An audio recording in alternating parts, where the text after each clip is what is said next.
गोपीजन वल्लभ गिरिवरधारी जय गोपीजन वल्लभ गिरिवरधारी जय यशोदानंदन भज जनरंजन यशोदानंदन व्रज जनरंजन यमुनातीरा वनचारी यमुनातीरा वनचारी जय राधा माधव कुंज बिहारी जय राधा माधव कुंज बिहारी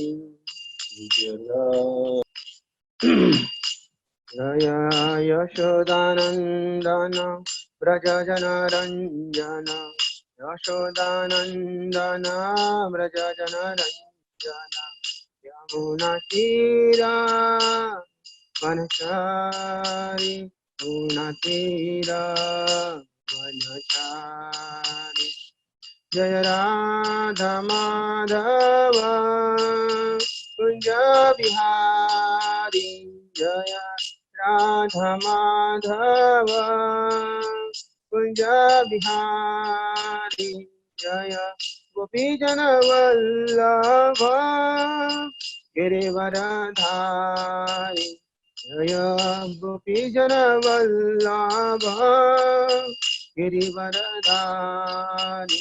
जय यशोदानंदन व्रज जनरंजन यशोदानंदन व्रज जनरंजन यमुनातीरा वनचारी यमुनातीरा वनचारी जय राधा माधव कुंज बिहारी जय राधा माधव कुंज बिहारी जय गोपी जन वल्लभ गिरिवरधारी जय गोपी जन वल्लभ गिरिवरधारी जय यशोदानंदन ब्रज जनरंजन यशोदानंदन ब्रज जनरंजन यमुनातीरा वनचारी तीरा जय राधा माधव कुंज बिहारी जय राधा माधव कुंज बिहारी जय राधा माधव कुंज बिहारी हरे कृष्णा कृष्णा कृष्ण हरे हरे हरे राम राम राम हरे हरे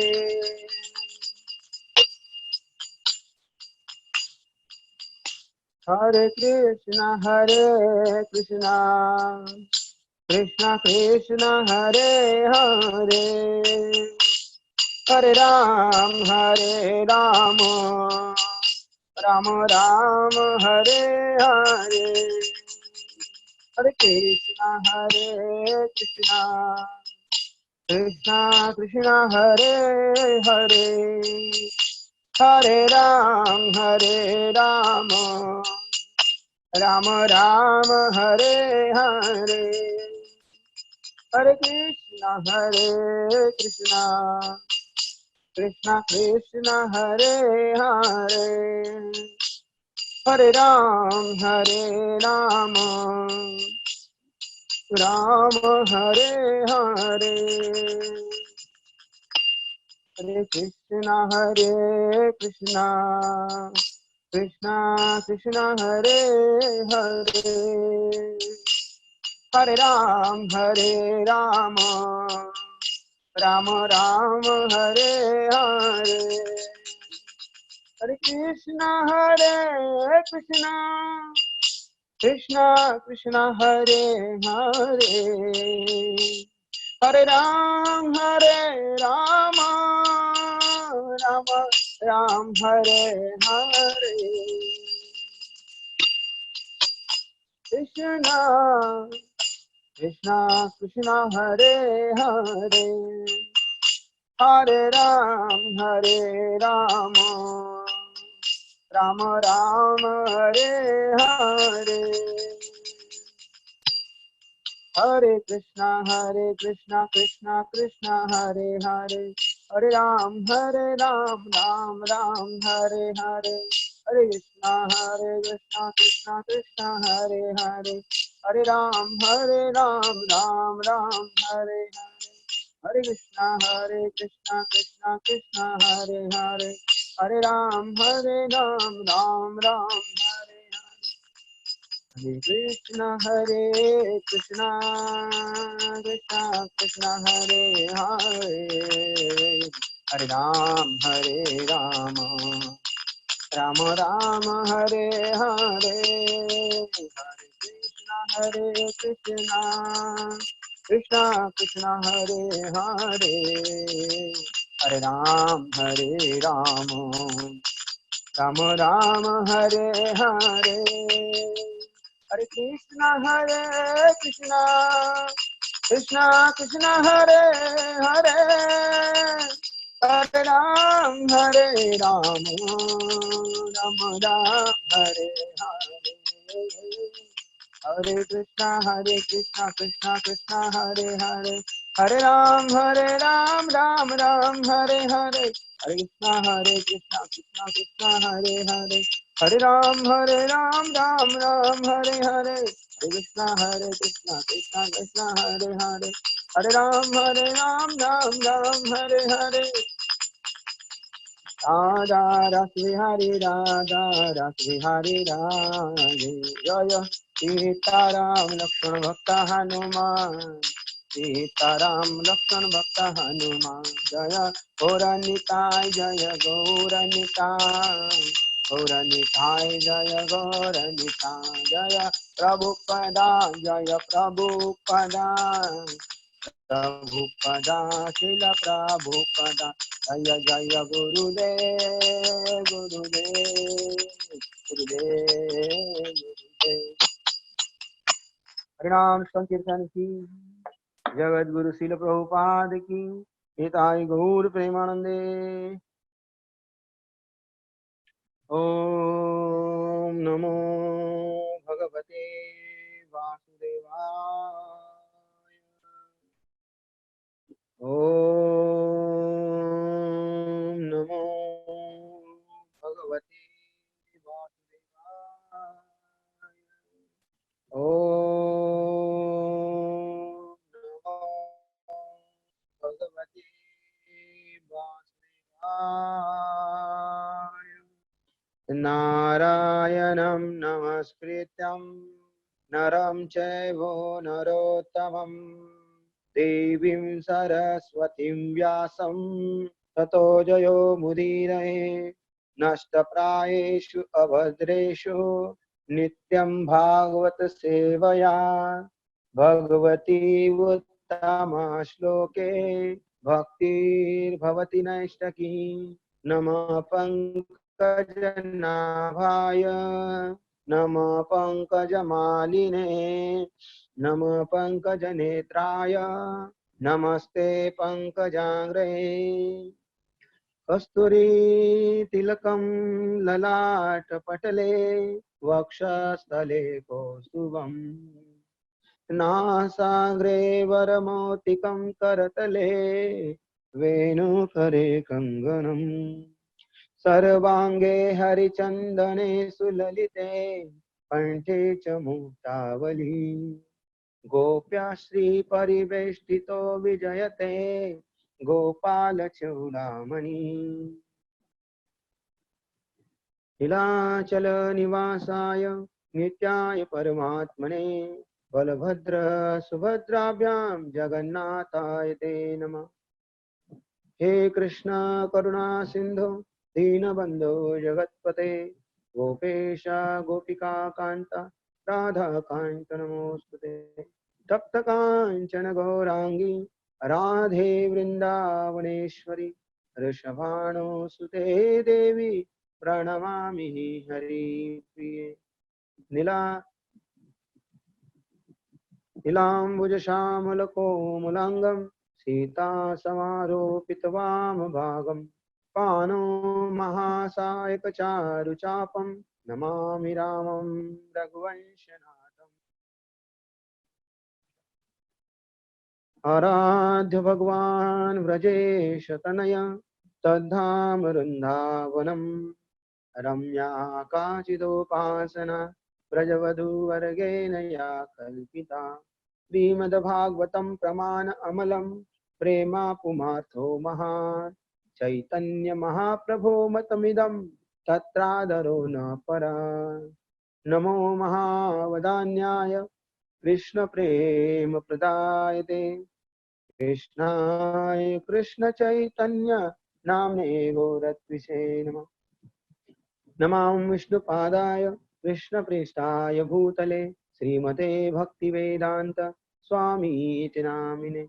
नमस्ते सरस्वते देवे गौरवाणी प्रचारिणे निर्विशेष शून्यवादी पाश्चात्य देशतारिणे। मुखं करोति वाचालं पंगुं लंघयते गिरिं यत्कृपातमहं वन्दे श्रीगुरुदीनतारिणं परमानन्दमाधवं श्रीचैतन्य ईश्वरम्।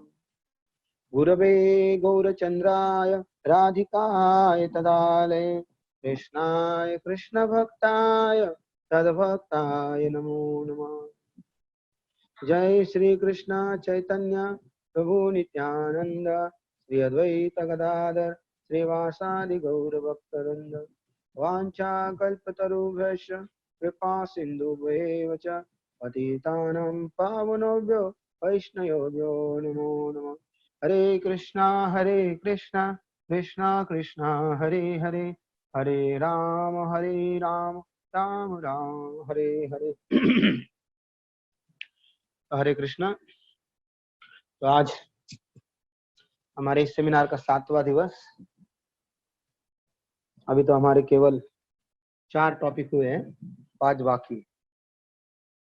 तो विश्वनाथ चक्रवर्ती पाद ने इन 4 विषयों के बारे में इतना ज्यादा डिटेल नहीं दिया है क्योंकि ये बहुत हाई टॉपिक है निष्ठा के बाद, और उस स्तर पर हमारे में से अभी तक शायद कोई हो भी नहीं सकता, होगा भी तो पता नहीं, लेकिन मुश्किल से।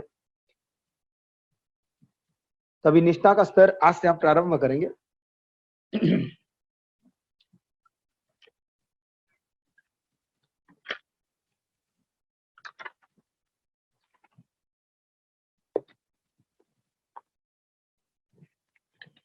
उससे पहले विश्वनाथ चक्रवर्ती ने 2-3 टॉपिक लिए हैं, उसे हम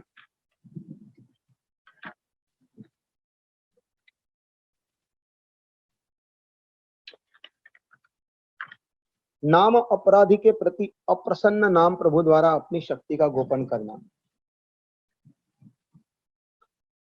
अहम सहरदाखिलम सुकृदोदय देवो सकल लोकस्य तरणिनैरिव तिमिरांजलधि जयति जगन मंगलम हरेर नाम। जिस प्रकार सूर्य उदित होते ही संपूर्ण अंधकार को नष्ट कर देता है, उसी प्रकार हरिनाम एक बार उच्चारित होने से जीवात्मा के संपूर्ण पापों का नष्ट कर देता है। ऐसे जगन मंगल हरिनाम की जय हो। तो हरिनाम की महिमा यहाँ पर गाई है। नाम अपराधी के प्रति अप्रसन्न। तो पापों का तो नाम नाश भगवान एक नाम उच्चारण से कर देते हैं। एकमात्र नाम उच्चारण करने से समस्त पापों का नाश होता है। परंतु महाराज चित्रकेतु के एक उदाहरण आता है, जैसे हमने लास्ट टाइम भी बताया कि महाराज चित्रकेतु भगवान का दर्शन पा चुके थे, उनकी कृपा भी पा चुके थे, परंतु एक महान वैष्णव शिवजी के चरणों में उन्होंने अपराध कर दिया। भले आप शुद्ध बन जाए, लेकिन अपराध यदि हो जाए तो भी आपको नीचे आना होता है। तो अपराध बहुत डेंजर चीज है, और अपराधी के प्रति नाम प्रभु भी अपनी कृपा खींच लेते हैं। नहीं भगवन् घटितम इदम तद्दर्शना नुनाम अखिलम पापशय यन्नाम सुकृच कृच्छवनात् पुष्करोपि विमुच्येत संसारात्। तो भागवतम में ये प्रसंग में बताते 6वें अध्याय के 16वें 6ठा स्कंद 16वां अध्याय और श्लोक क्रमांक 44 में अजामिल उपाख्यान के संदर्भ में केवला नाम अवश्य अजामिल यम पास से छूट गया, पापों की अविद्या भी नष्ट हो गई और वो भगवान को प्राप्त हो गया। तो देखिए एक तरफ चित्रकेतु महाराज का उदाहरण दिया है जो भगवान का दर्शन पाकर गंधर्व लोक चले गए थे और उनके लिए दिव्य विमान भी दिया गया था। परंतु शिवजी के प्रति देखिए वैष्णवेर क्रिया मुद्रा विज्ञाना मुझाए, चैतन्य चेतामृत एक श्लोक है कि वैष्णव की क्रिया मुद्रा बाह्य दृष्टि से हम उसका आकलन नहीं कर सकते। कभी कभी लगता है कि ये भक्त गलत कर रहे हैं, लेकिन उसके पीछे क्या उद्देश्य क्या भाव है। जैसे पितामह भीष्म, भीष्म पितामह है, इच्छा मृत्यु का वरदान है, 12 महाजनों में एक व्यक्ति है ना, प्रहलादो भीष्म जनक, उसमें भीष्म का नाम आता है। तो इतनी ग्रेट व्यक्ति, इतनी बुद्धिमान व्यक्ति, इतने आयु धारण करने वाले व्यक्ति जिन्होंने अपने गुरु को भी परास्त किया था युद्ध में, ऐसी व्यक्ति और ऐसा गलत निर्णय कैसे कर रही है। बृहद सभा में द्रौपदी को नग्न होते देखने किस महापुरुष को शोभा देता है। तो हम सोच सकते हैं कि ये तो गलत है, फिर ये कैसे। इसीलिए लोग उसके पीछे का रहस्य न जानने के कारण ऊपर ही अपना तर्क लगा देते हैं और फिर अपराध कर बैठते हैं, जिस प्रकार राजा चित्रकेतु ने शिवजी के प्रति किया। वैष्णव कभी अपराध नहीं मानते हैं, सच्चा वैष्णव, परंतु भगवान या दूसरे वैष्णव से सहन नहीं कर पाते, इसीलिए वो उसके प्रति क्रोध कर देते। और अजामिल की कथा में, अजामिल इतना पापी था, परिवार भरण पोषण में सारा पाप करता था, परंतु उसने एक नाम लिया और उसके यमराज से मुक्ति भी होगी, यमराज के दूतों से, यमलोक से भी मुक्ति हो गई और दोबारा अच्छा वैष्णव जन्म प्राप्त करके वो भगवत धाम भी चले गए।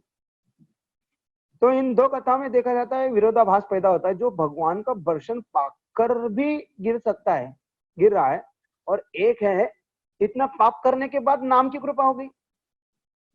तो पाप और अपराध में जमीन का अंतर है, ये दो कथाओं से समझ में आता है। अजामिल में पाप किए थे, अनगिनत पाप किए थे, परंतु किसी वैष्णव का अपराध नहीं किया था। वो पाप में इतने लिप्त रहते थे परिवार भरण पोषण में कि उन्हें साधुओं का संग करने का मौका ही नहीं मिलता, ना किसी साधु का अपराध उन्होंने किया।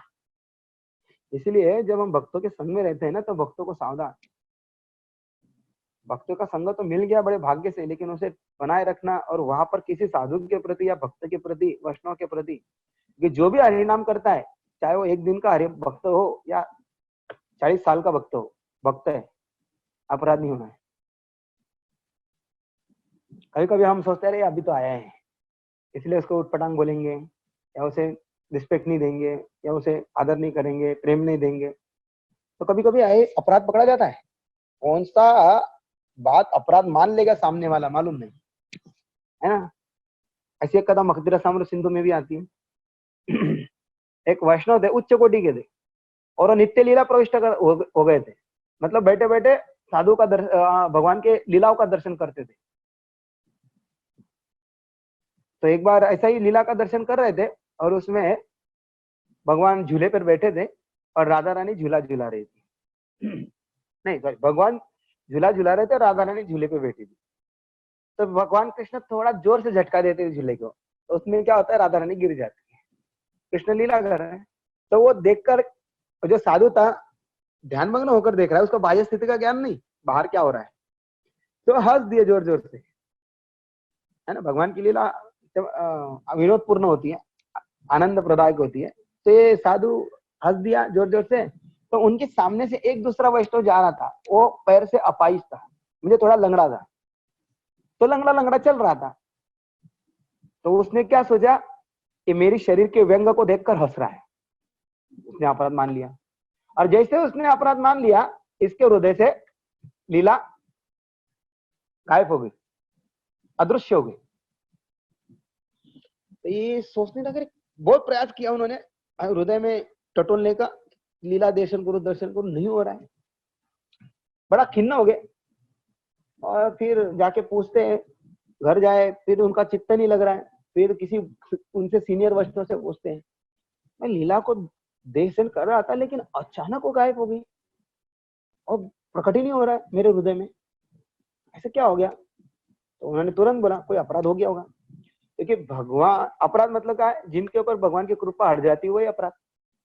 तो मतलब भगवान की कृपा हट गई ना, लीला का दर्शन हो रहा है मतलब भगवान की कृपा है, और लीला का दर्शन नहीं हो रहा मतलब अवकृपा हो गई। क्यों? किसी वैष्णव के चरणों में अपराध, एक ही कारण होता है। तो ये महात्मा ने, उन्होंने सजेशन दिया, अभी क्या कर दे, क्या किया जाए, कौन से वैष्णव, अभी मैं कैसे पहचानूं? मैं तो, अब मेरी आंख बंद थी, अब मैं तो देख नहीं रहा था, मैं तो अंदर देख रहा था, मैं कैसे पहचानूं किसके प्रति अपराध हो गया? तो एक काम करो, गांव में जितने भी वैष्णव, सभी वैष्णव को आमंत्रण दे दो भोजन के लिए। तो उन्होंने वैष्णव का गांव था, पूरे गांव को आमंत्रण दे दिया। और उस अपंग व्यक्ति जो लंगड़ा था, वो लंगड़ा वैष्णव, उसको छोड़कर सब आए, वो नहीं आया। तो उन्होंने कहा, देख लो कौन नहीं आया। तो उनके समझ में, अरे वो अपाई जो वो नहीं आए। तो ये उनके घर गए, दंडोत प्रणाम किया, वैष्णव ठाकुर, कुछ चरणों में अपराध हो गया मेरा, आप नहीं आए भोजन के लिए। तो बोले, आपने मेरे व्यंग पर हंसा। ओ, तब उनके समझ में आया, ठाकुर जी मैं आप पर नहीं हंसा, मैं तो भगवान का बैठकर लीला का दर्शन कर रहा था। उस समय भगवान कृष्ण राधा रानी को झूला झूला रहे थे कुंजवन में, निकुंजवन में। तो वो राधा रानी को थोड़ा जोर से झटका दिए, राधा रानी गिर गई, तो मैं जो हंसने में आ गया। और आप उस समय उधर से गुजरे होंगे तो शायद, वो बोलते हैं ना, डाली पे कौवे का बैठना और डाली का टूटना, है ना? कहा जाता है कि कौवे ने डाली तोड़ी, नहीं, कौवे का बैठना और डाली का टूटना दोनों एक साथ हो गया, इसके लिए ये विरोधाभास। तो इस प्रकार ऐसा हुआ, तो मुझे क्षमा कर दिया, मैं तो आपके ऊपर नहीं हंसा, मैं ऐसा अपराध क्यों करूं? तो फिर उन्होंने उनको क्षमा कर दिया, आलिंगन किया, घर गए, भोजन किया। फिर दूसरे दिन फिर लीला प्रविष्ट हो गया।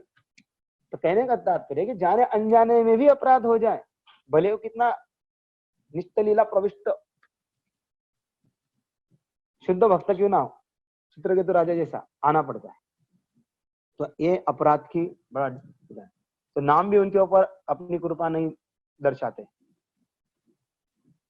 इसीलिए जो श्रद्धालु भक्त सदगुरु के निकट नियम के अनुसार दीक्षा ग्रहण कर हरिनाम कीर्तन कर रहे, उनकी अनर्थ निवृत्ति के संबंध में एक दर्शनी बहुउद्देश्यवर्तिनी प्राय की पूर्ण आत्यंतिक इत्यादि क्रम कैसे संगत हो सकता है? इस प्रश्न का समाधान चक्रवर्ती बात करते। तो उनकी किस प्रकार से निवृत्ति होती है वो प्रश्न पूछ रहे हैं। तो उसमें लिखा है कि शास्त्रों में श्री हरिनाम के महिमा के संबंध में जो कुछ वर्णन किया है संपूर्ण सत्य है, इसमें तनिक भी संदेह नहीं है। तो एक विरोधाभास होता है कि नाम लेने से संपूर्ण पाप नष्ट हो जाते, तो फिर भक्तों लोगों को इतना परेशान क्यों होना पड़ता है? श्री नाम की अनंत महिमा के संबंध में शास्त्रों में बहुत थोड़े ही रूप में वर्णन किया गया, इसीलिए शास्त्रों के वचनों में संदेह करने का कोई कारण नहीं है। संदेह होने पर नाम में अर्थवाद का अथवा अर्थांतर कल्पना रूप भीषण नाम अपराध होगा। नाम पर अर्थवाद का आरोप करना है ना, छठवां अपराध, तो अपराध लग सकता है। तो शास्त्र में जो भी कहा है वो गलत नहीं है या अतिशयोक्ति नहीं है, ये संपूर्ण सत्य है। फिर उसका समाधान करते चक्रवर्ती, निरपराध व्यक्ति नामाभास के द्वारा ही निखिल लोकों की प्राप्ति होती है, पापों का नाश करके है, और तत्पश्चात उन्हें वैकुंठ लोकों की प्राप्ति होती है निरपराध व्यक्ति की। निरपराध व्यक्ति 9 सोपानों के स्तरों को पार नहीं करना पड़ता। जैसे साधक को श्रद्धा से लेकर प्रेम तक ये 9 सोपान चढ़ने होते हैं, निरपराध व्यक्ति को नहीं चढ़ना होता है। उसके लिए दो ही सोपान होते हैं, नाम ग्रहण, वैकुंठ गमन। केवल नाम लेने से वैकुंठ चला जाता है, निरपराध व्यक्ति के लिए कह रहे। और फिर कहते हैं कि निरपराध व्यक्ति, यहाँ और भी विशेष बात ग्रंथकार कहते हैं कि नाम अपराध रहते हुए भी नाम ग्रहण करने वाला व्यक्ति यमदूतों के शासन से दंड नहीं रहता। लेकिन नाम लेने वाले के लिए एक खास बात है कि चाहे वो अपराधी क्यों ना हो, वो यमराज के द्वार या जन्म मृत्यु के चक्कर में पुनः फंसता नहीं है, ना ही यमराज के द्वार यम के दंड का अधिकारी होता है। नाम लेने वाला चाहे वो अपराधी हो या निरपराधी हो, अपराधी क्यों ना हो, वो यमराज के द्वार नहीं जाता है। उसके लिए यमराज के द्वार नाम लेने के दिन से ही सारे द्वार बंद हो जाते हैं। ये एक बहुत अच्छा फायदा है नाम लेने वालों के लिए। लेकिन अपराध से भी बचना है। तो चक्रवर्ती पाद कहते हैं कि निरपराध व्यक्ति बहुत ही संसार में मिल पाना बहुत मुश्किल है, बहुत दुर्लभ है, क्योंकि हमारा देह अपराध से परिपूर्ण देह है।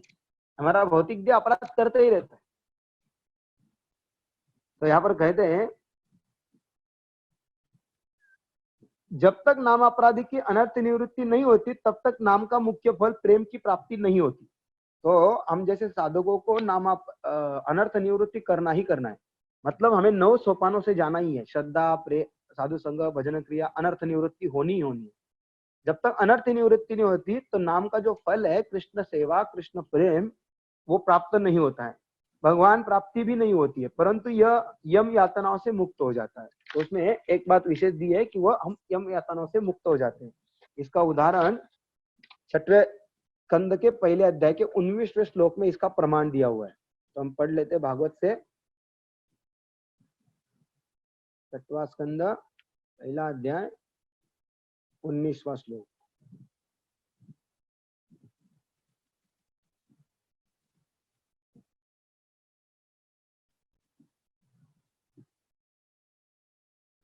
हाँ, सकृन्मणा कृष्ण पदारविंदयो निवेशितं तद्गुणरागिरिः न तेयं पाशभृतच्च तद्भटान स्वप्ने पश्यति ही चीर्ण निष्कृता। उसमें कहा है यद्यपि जिन पुरुषों ने कृष्ण का पूर्ण साक्षात्कार नहीं किया है तो भी यदि एक बार भी उनके चरण कमलों की पूर्ण शरण ग्रहण कर ली है और जो उनके नाम, रूप, गुणों तथा लीलाओं से आकृष्ट हो चुके हैं वे सारे पाप कर्मों से पूर्णतया मुक्त हो जाते हैं, क्योंकि इस तरह उन्होंने प्रायश्चित्त की सही विधि स्वीकार किया है। ऐसे शरणागत व्यक्ति को यमराज या उनके दूत जो कि पापी को बांधने के लिए रस्सियां लिए रहते स्वप्न में भी दिखाई नहीं देते। तो ये नाम ग्रहण का फल कि हम यमराज के पास से छूट जाते हैं और सपने में भी हमें उनका दर्शन नहीं होता है। फिर आगे बढ़ते दूसरा बहुत महत्वपूर्ण सिद्धांत यह नाम की कृपा से सभी प्रकार के अनर्थों का नाश। और नाम की कृपा से ही अनर्थों का नाश होता है। वो किस प्रकार? जिस प्रकार मालिक या धनी व्यक्ति अपने अधीनस्थ स्वजन का उदाहरण दिया है कि बड़ा धनाढ्य मालिक है और उसके स्वजन है, मतलब उसके पुत्र है या रिश्तेदार है, कोई उसके चरणों में अपराध कर देता है तो उनके प्रति रुष्ट हो जाएगा कुछ समय के लिए, लेकिन उनको अपने जीवन से नहीं निकालता है ना, अपनी सेवा से। धनी व्यक्ति भले कुछ समय के लिए रुष्ट है, उसी प्रकार नाम भी है। भले ही नाम रुष्ट हो जाए, अपनी कृपा ना दर्शाए या अपनी शक्ति का गोपन ना करे, मतलब उसके ऊपर शक्ति प्रदर्शित ना करे, थोड़ा सा अपनी कृपा हटा ले, लेकिन उसे भक्ति से या अपनी नाम कृपा से वंचित नहीं करता है। उस समय के पश्चात यदि वो नाम की शरण ग्रहण करता है, वारंवार नाम को रोज प्रार्थना करता है कि प्रभु मेरा कुछ अपराध हो गया, क्षमा कर दीजिए, इस तरह से दीनता भरा प्रार्थना हरिनाम के प्रति करता है और जिन वचनों के प्रति अपराध किया उनके प्रति पश्चाताप की भावना रखकर उनसे भी क्षमायाचना करता है, तो नाम प्रभु कृपा करते। तो इसलिए क्या, उसी प्रकार नाम अपराधी व्यक्ति जब भगवत भक्त, शास्त्र एवं गुरु आदि की निष्कपट सेवा करता है तब क्रमशः नाम की कृपा उसके अपराध रूपी अनर्थों का क्रमशः नाश करती है।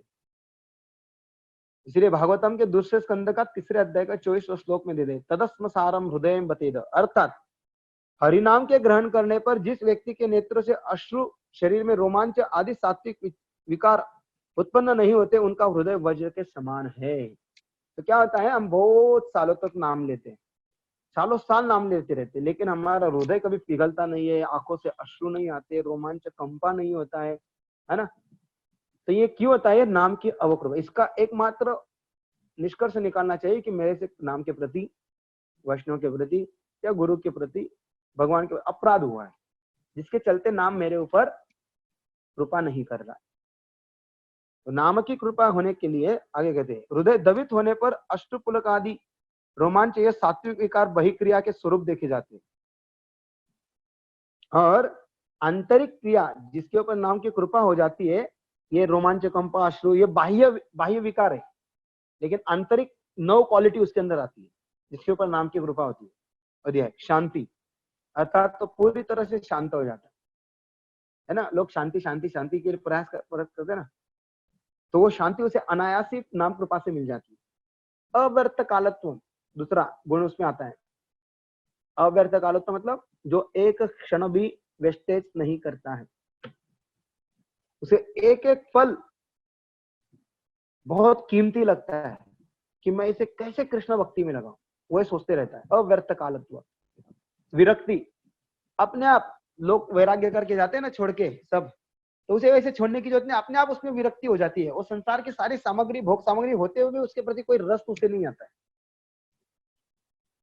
मान शून्यता, उसे कभी भी सम्मान की आशा नहीं रहती कि मुझे रिस्पेक्ट देना, मैं तो इतने साल से सीनियर हूँ, मैं तो शुद्ध भक्त हो गया हूँ, मैं लीला करता हूँ, मुझे लोगों ने सम्मान करना चाहिए, रिस्पेक्ट देना चाहिए, हार फूल माला व्यासासन देना चाहिए। तो इस प्रकार की डिमांड वो साधक या वो शुद्ध भक्त नहीं करता है, जिसके ऊपर नाम की कृपा है। उसे मान्य शून्यता कहते हैं। आशा बंद, वो बड़ी बड़ी प्लानिंग नहीं करता है, बड़ी बड़ी आशाएं नहीं करता कि ये हो जाएगा, ये करूंगा, वो करूंगा, आशा के पास में नहीं बैठता है।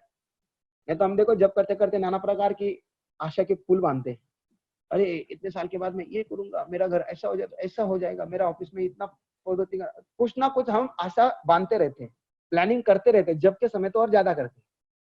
जैसे हरिनाम चालू किया रे किया कि तुरंत हमारी प्लानिंग के लिए शुरू, मस्त मन रमता है उसमें, ऐसा लगता है कि हाँ, ख्यालों के पुल, क्या ना, खया के नहीं, वो कहावत है हिंदी में, ख्यालों के पुलाव पकाना शुरू कर देते, ख्यालों के पुलाव। तो हम विचार में इतना घूमते कि नाम की तरफ ध्यान नहीं होता, लेकिन ये कभी आशाबंद नहीं होता है।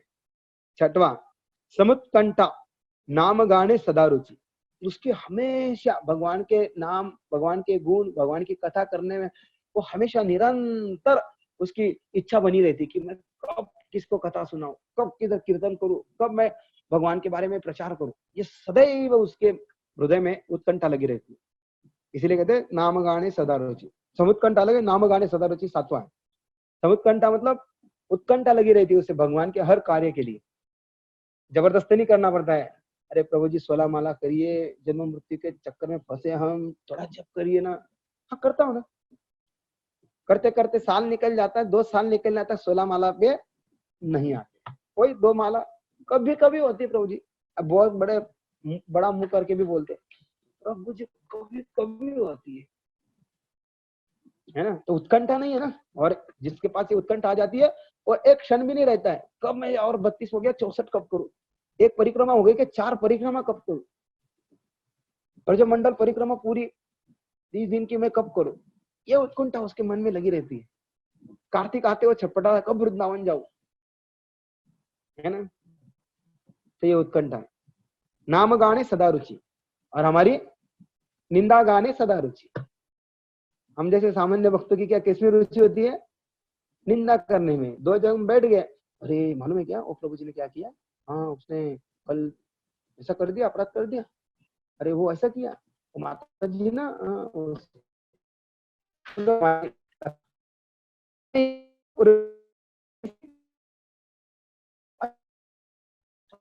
अरे नहीं जाना, अरे यार छेड़ दिया विषय तो बता दो ना क्या किया, अरे आप क्या क्या इसमें इंटरेस्ट ले रहे था, नहीं नहीं, तो प्रभु दूसरा कोई बोल, अरे यार बता दो ना अभी क्यों, अरे कौन सा इतना शुद्ध भक्त बनते जा रहे बताओ। तो हम ऐसा रुचि रखते हैं दूसरों की निंदा सुनने में, लेकिन शुद्ध भक्त या निष्ठा के स्तर के ऊपर चले जाते हैं, वो नाम गाने सदा रुचि रखते। 8वां है भगवत गुण कीर्तन में आसक्ति, वो कभी दूसरे के कीर्तन में उसका आसक्ति नहीं हो, केवल कृष्ण कीर्तन, सदैव भगवान के नाम का कीर्तन करता रहेगा। हरदास ठाकुर देखिए, माया स्वयं आ गई, मैं चिंतामणि हूँ, आप यंग है मैं भी यंग हूँ, हम दोनों जोड़ी अच्छी जमेगी, क्यों ना चले हम भोग करें। हरदास ठाकुर बोले आपकी इच्छा पूरी करता हूँ, पहले मेरा नाम बाकी हो कंप्लीट कर लो, मैं आपकी इच्छा पूरी कर। 3 दिन 3 रात हरदास ठाकुर पे आया, और नाम सुनते सुनते वो भी पवित्र हो गए। और उनकी शिष्या बनकर उनके कुटीर में ही भजन करने लगे। सारा कुछ उसने वेश्यावृत्ति से कमाया था वो सारा बेच दिया, सारे ब्राह्मणों को दान दे दिया। तो ये होते भगवान के भक्त जो सदैव कीर्तन करते हैं और अपने कीर्तन से दूसरे को भी पवित्र कर दे, पापी लोगों को, चांडालों को भी पवित्र कर दे। ये भगवान गुरु ने कीर्तन। वृंदावन आदि धामों में वास करने की प्रीति। ऐसे भक्त हमेशा सोचते कि वृंदावन में ही रहूं, वृंदावन से एक पद भी बाहर नहीं जाओ। तो भगवान में आसक्त हो गए होते, इसलिए भगवान का धाम छोड़कर और दूसरा धाम भी नहीं पसंद आता है। वृंदावन, कृष्ण भक्तों को वृंदावन छोड़कर कहीं अच्छा नहीं लगता है। हाँ, चैतन्य महाप्रभु आने के कारण मायापुर भी अच्छा लगता है, क्योंकि महाप्रभु ने वो प्रकाशित किया। किंतु जो अपराधी पर श्री कातर दूसरों के संपन्न होने पर ईर्ष्यालु होता है, मतलब जो कोई धनी होता है उसको देखकर जलता है, ऐसे व्यक्ति बहुत ही नाम करने पर भी नाम की अप्रसन्नता उनके चित्त में भक्ति द्रवित नहीं करते। तो दूसरे के सुख को या दूसरे की संपदा को या दूसरे की भक्ति में प्रगति देखकर यदि जलता है तो वो उस व्यक्ति का नुकसान निकल ही में नहीं हो गया। अंगारे का उदाहरण, तो वो व्यक्ति दूसरे का इतना नुकसान नहीं करता जितना स्वयं का करता है, ईर्ष्यालु होती है। वो अपनी हृदय से ही नाम की कृपा को हटा देता है। तो भगवत भक्ति प्राप्त होना बहुत दूर की बात। उपाय क्या है फिर इसके ऊपर? साधु संघ के प्रभाव से निरंतर नाम ग्रहण करने से चित्त द्रवित होने पर उनके हृदय का काठिन्य या कठोरता दूर हो जाती है। साधु संघ में रहकर नाम लेना होगा, हमेशा साधु के साथ बैठकर। इसलिए देखिए सर्वोत्तम साधु, बढ़िया साधु हमें रोज सुबह नाम ग्रहण कराते। परम पूज्य लोकनाथ स्वामी महाराज हर प्रतिदिन 1 घंटा नाम ग्रहण कराते। तो ऐसे एडवांस जिनकी नाम में रुचि आ गई है, ऐसे भक्तों के संग में बैठकर यदि हम नाम ग्रहण करते हैं तो हम सारे अपराधों से नष्ट हो सकते हैं। साधु की कृपा भी होगी और नाम की कृपा, दोनों की कृपा होगी। तो आज हम 5वां टॉपिक निष्ठा की ओर बढ़ते हैं। तो ये 3-4 टॉपिक थे, जो नाम अपराध करता है या नाम की कृपा जिसके ऊपर होती है उसके अंदर क्या गुण है, ये दोनों का मैंने उदाहरण और आचार्य पाद ने दिया है, उनके अनुसार समझाया। शुद्ध भक्त होने के बाद भी अपराध नहीं करना होता है, नहीं तो उसका भी फल डायरेक्ट नीचे आना होता है। उत्तासुर चित्रकेतु असुर की योनि में जन्म लिए। अभी निष्ठा, जिस प्रकार हम चर्चा कर रहे थे,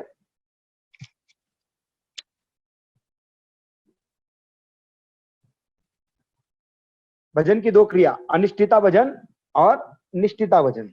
कुछ भक्त पूछ रहे थे ना कि निष्ठिता निष्ठिता किधर है, तो निष्ठिता आज शुरू होगा। निष्ठिता मतलब निष्ठा पूर्वक भजन क्रिया। श्रीमद् भागवत में वर्णित क्रम के अनुसार निष्ठिता भक्ति का वर्णन है। अतः पूर्व या अनिष्ठिता निष्ठिता से द्विव्यक्ता भजन भजन क्रिया तस्या प्रथमा षड्विधा लक्षिता तप्तो द्वितीय अमल अमलक्षयित्वेनार्थम निवृत्ति प्रकांता यदुक्तम। विश्वनाथ चक्रवर्ती ठाकुर पाद ने निष्ठा की व्याख्या की है संस्कृत में। तो श्रीमद् भागवत में उसका उदाहरण है, शृण्वता स्वकथा कृष्ण पुण्य श्रवण कीर्तनम हृदयन्तस्थ अभद्राणि विदोनोति स्वत्सताम नष्ट प्रायेषु अभद्रेषु नित्यम भागवत सेवया भगवती उत्तम श्लोके भक्तिर्भवति नष्ट। नष्ट की भक्ति के ये भागवतम में उदाहरण है। तो हर एक लाइन का एक एक अर्थ है। तो चक्रवर्ती वाले लिखते कि श्लोक की प्रथम जो पंक्ति है, शृण्वता स्वकथा कृष्ण पुण्य श्रवण कीर्तनम, अनर्थ निवृत्ति को दर्शाती है। तो भगवान कृष्ण के बारे में कथा को श्रवण करना, ये अनिष्ठिता भजन क्रिया का वर्णन करती। अनिष्ठिता भजन क्रिया में हमने देखा है ना, अनिष्ठिता भजन की 6 स्टेप देखी ना, उत्साहमयी, घन तरलता। तो ये भगवान की कथा करने से इन 6 क्रियाओं से वो गुजरता है। अनिष्ठिता भजन क्रिया जब कृष्ण का श्रवण करता है, मतलब दीक्षा के पश्चात उसका काम ही क्या होता है? नाम ग्रहण करना, भगवान की कथा सुनना, यही तो उसका मेन धर्म है या बिजनेस होता है। तो ये जब करने लगता है तो अनिष्ठिता भजन क्रिया के अंतर्गत उसकी अनर्थ निवृत्ति होती है। दूसरी लाइन, हृदयन्तस्थ अभद्राणि, अर्थात अनर्थ निवृत्ति का वर्णन करती है। तो अनर्थ कौन कौन से हमने देखे? कितने अनर्थ है? भजन क्रिया के बाद गुरु से दीक्षा लेने के पश्चात हमारी भजन क्रिया आरंभ होती तो कितने प्रकार के अनर्थ होते हैं? 4। कौन कौन से? याद रखिए। पहला कौन सा? कौन लिख के भेजता है वो देखते हैं। दुष्कृतिनो, सुलोचना माता जी, हरे कृष्णा। और दूसरा सुकृतिनो, सुकृतोर्थ। तीसरा, बस एक ही व्यक्ति लिख रहा है, दूसरा किसी को नहीं आ रहा है क्या? अपराधोर्थ। और पांचवा, चौथा भजनोत्थ। राइट, ये 4 प्रकार के अनर्थ निवृत्ति है। तो हृदयंतस्थ अभद्राणी विधोनोति सुहृत्सता, हृदय के जो अभद्र, ये अभद्र है सारे अनर्थ। तो इनका क्या होता है? विधोनोति, विधोनोति में धोना मतलब साफ करना। फिर चौथी तीसरी जो लाइन है, नष्ट प्रायेषु अभद्रेषु नित्यम भागवत सेवया। अनर्थ निवृत्ति के स्तर में भी कोई कोई अनर्थ जो अत्यंतिक स्तर के अनर्थ रह जाते हैं, अत्यंतिकी है ना। कितने देखे प्रकार हमने? एकददेश्यवर्तिनी, बहुउद्देश्यवर्तिनी, प्रायिकी, पूर्णा और अत्यंतिकी। राइट, अत्यंतिकी मतलब लास्ट की स्टेज जिसमें थोड़ा थोड़ा अनर्थ रह जाता है। जैसे भरत महाराज के ऊपर भाव स्तर पर थोड़ा अनर्थ रह गया, अटैचमेंट हो गया हिरण के बच्चे के ऊपर, है ना।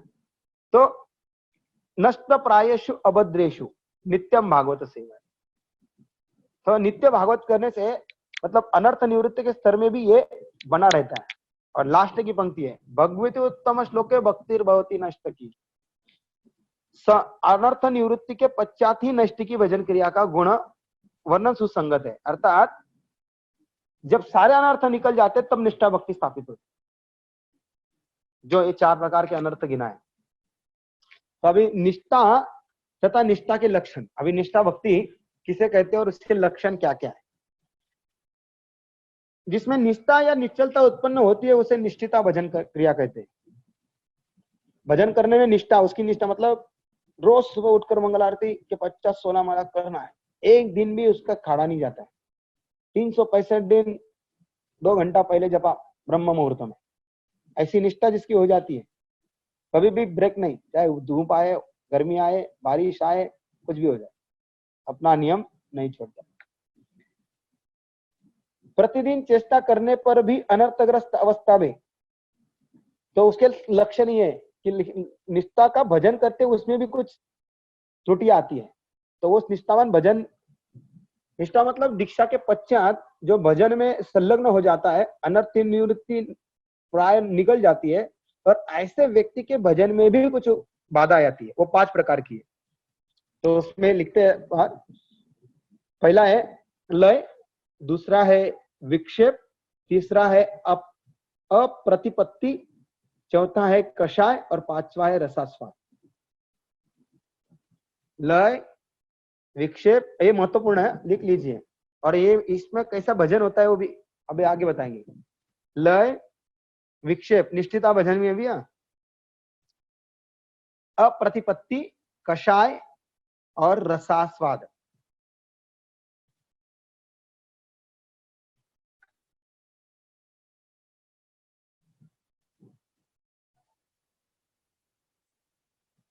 लिख लिया है?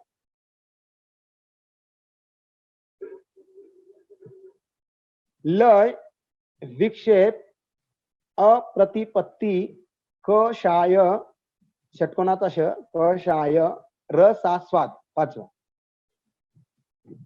इन 5 प्रकार के विघ्नों की दुर्वरता के कारण भक्ति में निश्चलता नहीं आ पाती। अनर्थ निवृत्ति के पश्चात इन 5 प्रकार के विघ्नों को दूर हो जाने पर भक्ति में निश्चलता आती है। अभी अनर्थ निवृत्ति के पश्चात भी ये 5 प्रकार रहते हैं।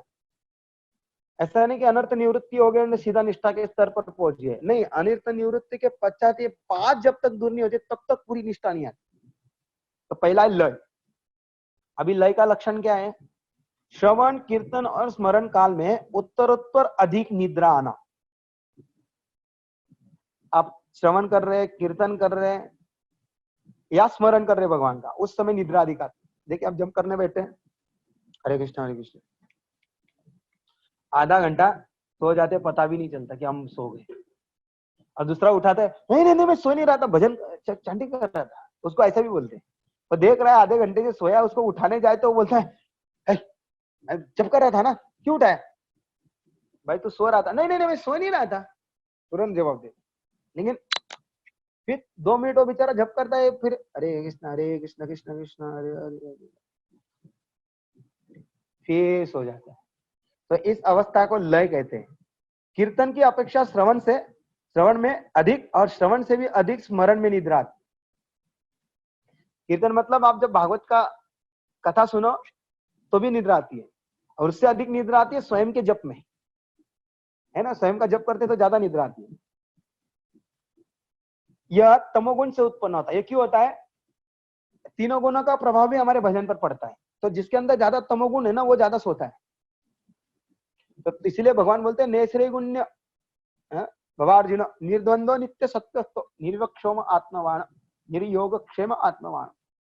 हे अर्जुन, तीन गुणों से उठो, ऊपर उठो।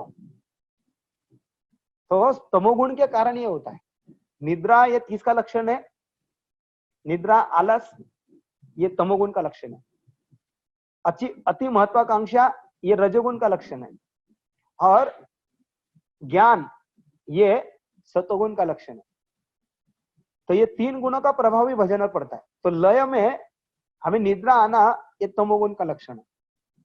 दूसरा विक्षेप। श्रवण कीर्तन और स्मरण आदि के समय व्यावहारिक बातों का संपर्क होना ये विक्षेप कहलाता है। समझ में आगे? विक्षेप मतलब श्रवण कीर्तन या स्मरण जप करने में, भागवत कथा सुनने में या भगवान का स्मरण करने में आदि के समय व्यावहारिक बातों का संपर्क होना। तो व्यावहारिक बातें मतलब हमारी रोजमर्रा की दिनचर्या की बातें। उसका उदाहरण दिया है, हाथ में माला लिया, हाथ में माला लेकर संख्या पूर्वक जब चलता रहता है और साथ साथ लोगों से बात भी करते रहते हैं। हरे कृष्णा कृष्णा हरे कृष्णा प्रभु जी, कैसे आप, क्या कर रहे थे, क्या खाया? हरे कृष्णा कृष्णा कृष्णा हरे हरे हरे राम राम राम हरे हरे। ओ सामने कौन क्या कर रहा है यार? हरे कृष्णा कृष्णा कृष्णा हरे हरे राम राम राम हरे हरे कृष्णा कृष्णा हरे राम राम राम हरे हरे हरे कृष्णा कृष्णा। ओ कोरोना के कारण इतने मर गए? अरे बाप रे! अरे हरे कृष्णा कृष्णा कृष्णा हरे हरे। ओ मोदी ने लॉकडाउन बढ़ा दिया, सुना क्या? मोदी ने 30 तारीख तक लॉकडाउन बढ़ा दिया। हरे कृष्णा कृष्णा हरे हरे राम राम हरे हरे हरे कृष्णा कृष्णा। इसको बोलते हैं विक्षेप। जब करते करते है लोगों से बात करना, या नहीं तो फिर कोई काम करना। जब कर रहे और टीवी में घान लगी है तो हाथ से पूछेंगे, इधर जब भी चल रहा है, उसको फ्रिज पे कुछ पड़ा है तो उसको भी हाथ लगाएंगे हरे कृष्णा। नहीं तो कुछ अच्छी चीज दी तो मुंह में भी डाल देंगे हरे कृष्णा। तो ये विक्षेप कहलाता है। साधक का चंचल और लोगों के साथ विविध प्रकार के विषय की चर्चा चलती रहती है। साधक का चंचल या विक्षिप्त चित्त नाम को स्पर्श न कर विषय की बातों में मग्न रहता है। नाम में ध्यान नहीं है, खाली संख्या पूर्वक खाली माला खींच रहा है। बीच बीच में बात करता है, 2 हो गई और 4 बाकी, हरे कृष्णा तभी बात है। केवल नाम कंप्लीट करना है ना, संख्या पूर्वक 16 माला करने को बोला है। हम पूछते 16 माला हो गई, आप प्रभु जी 16 माला देखिए ना, पासपोर्ट में लिखिए 16 16 16। तभी उसमें कितना ध्यान पूर्वक हुआ कितना नहीं हुआ उसी को मालूम। संख्या पूर्ति की तरफ लक्ष्य होने के कारण नाम के रसास्वादन में अधिक साधक वंचित रहता है। इसके कारण है ना, नाम के प्रति टेस्ट नहीं आती है। फिर किसको दोष देते हम? अरे ये लोग साधु लोग है ना, कुछ काम धंधा नहीं है, अपना बिजनेस चलाने के लिए खाली फोकट बोलते रहते हैं। इतना नाम लेने से इतना कल्याण होगा, अरे नाम लीजिए, नाम के ग्रहण, कोरोना से बच जाएंगे, ऐसा कुछ ना कुछ बड़ी बड़ी बातें फेंकते रहते हैं। स्वयं नाम के प्रति गलती कर रहे हैं वो नहीं बताएंगे, लेकिन दोष ढूंढेंगे नाम में, दोष ढूंढेंगे साधुओं में। तो ये गलत है।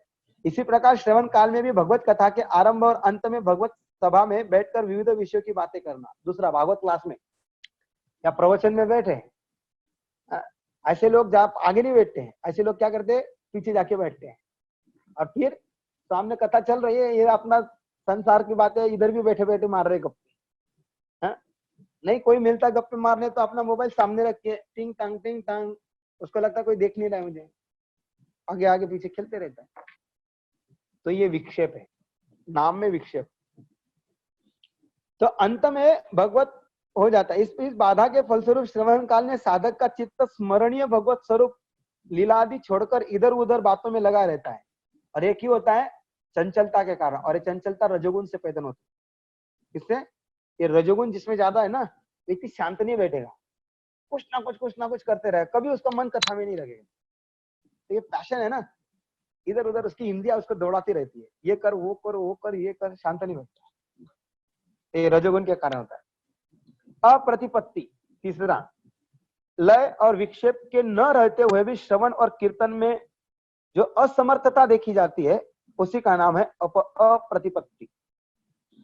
मतलब लय भी नहीं है, मुझे निद्रा भी नहीं आ रही है और चंचलता भी नहीं है, तभी भी उसका मन नहीं लगता है, इसका अर्थ है उपपत्ति है। मतलब ऐसी दशा में साधकों के मन में निरुत्साह उपस्थित होकर भजन में आलस्य की सृष्टि करता है। निद्रा नहीं आ रही है लेकिन जब करने को मन नहीं, इसलिए 2 माला करता है, अरे कृष्णा बाद में करेंगे, और मुझे मन नहीं लगता, क्या करें? बोले प्रश्न पूछते हैं। फिर कैसे कैसे चाल ढकल, सुबह 4 कर ली, दोपहर में समय मिला 2 कर ली, फिर रात को खिसते खिसते 11-12 बजे तक अंक संख्या पूरी करनी, इसलिए कर ली। उत्साह नहीं है, दीक्षा लिया है भाई, जब तो करना पड़ेगा। तो ऐसे महाभाग भी होते हैं, दीक्षा के बाद 16 माला भी नहीं करते, चाल ढकल करते हैं। 12 माला हो गई, 4 बची है, प्रभु जी ने कहा है ना दूसरे दिन उसको ऐड करने लेगा, तो 16 और 4 20 कर लेंगे कल। ये हो गया आलस्य। और वो 20 भी नहीं होता है, फिर उसमें सीधी 2 बज जाती है, फिर अगले दिन 16 होती, 4 बज गई, फिर आगे के 4, ऐसा बजते बजते एक दिन तो पूरा 16 माला ही नहीं होता। ऐसी भी दशा हमारी आती, उसको अपप्रत्यय, आलस्य के कारण। आज नहीं कल करेंगे, सुबह नहीं शाम को जब करेंगे, जब के लिए सराय समय। उत्साह ही श्रद्धा का जीवन कहा गया है। यह अपप्रत्यय तमोगुण से उत्पन्न होती है, ये भी तमोगुण से पैदा होती है। आलस्य किसका है? एक है निद्रा और एक है आलस, दोनों गुण तमोगुण के हैं। भगवद गीता में भगवान तमोगुण के लक्षण बताते, तो आलस और निद्रा, लय में निद्रा आ गई और अपपत्ति में आलस आ गए, तमोगुण के कारण होता है। अभी कषाय, चौथा,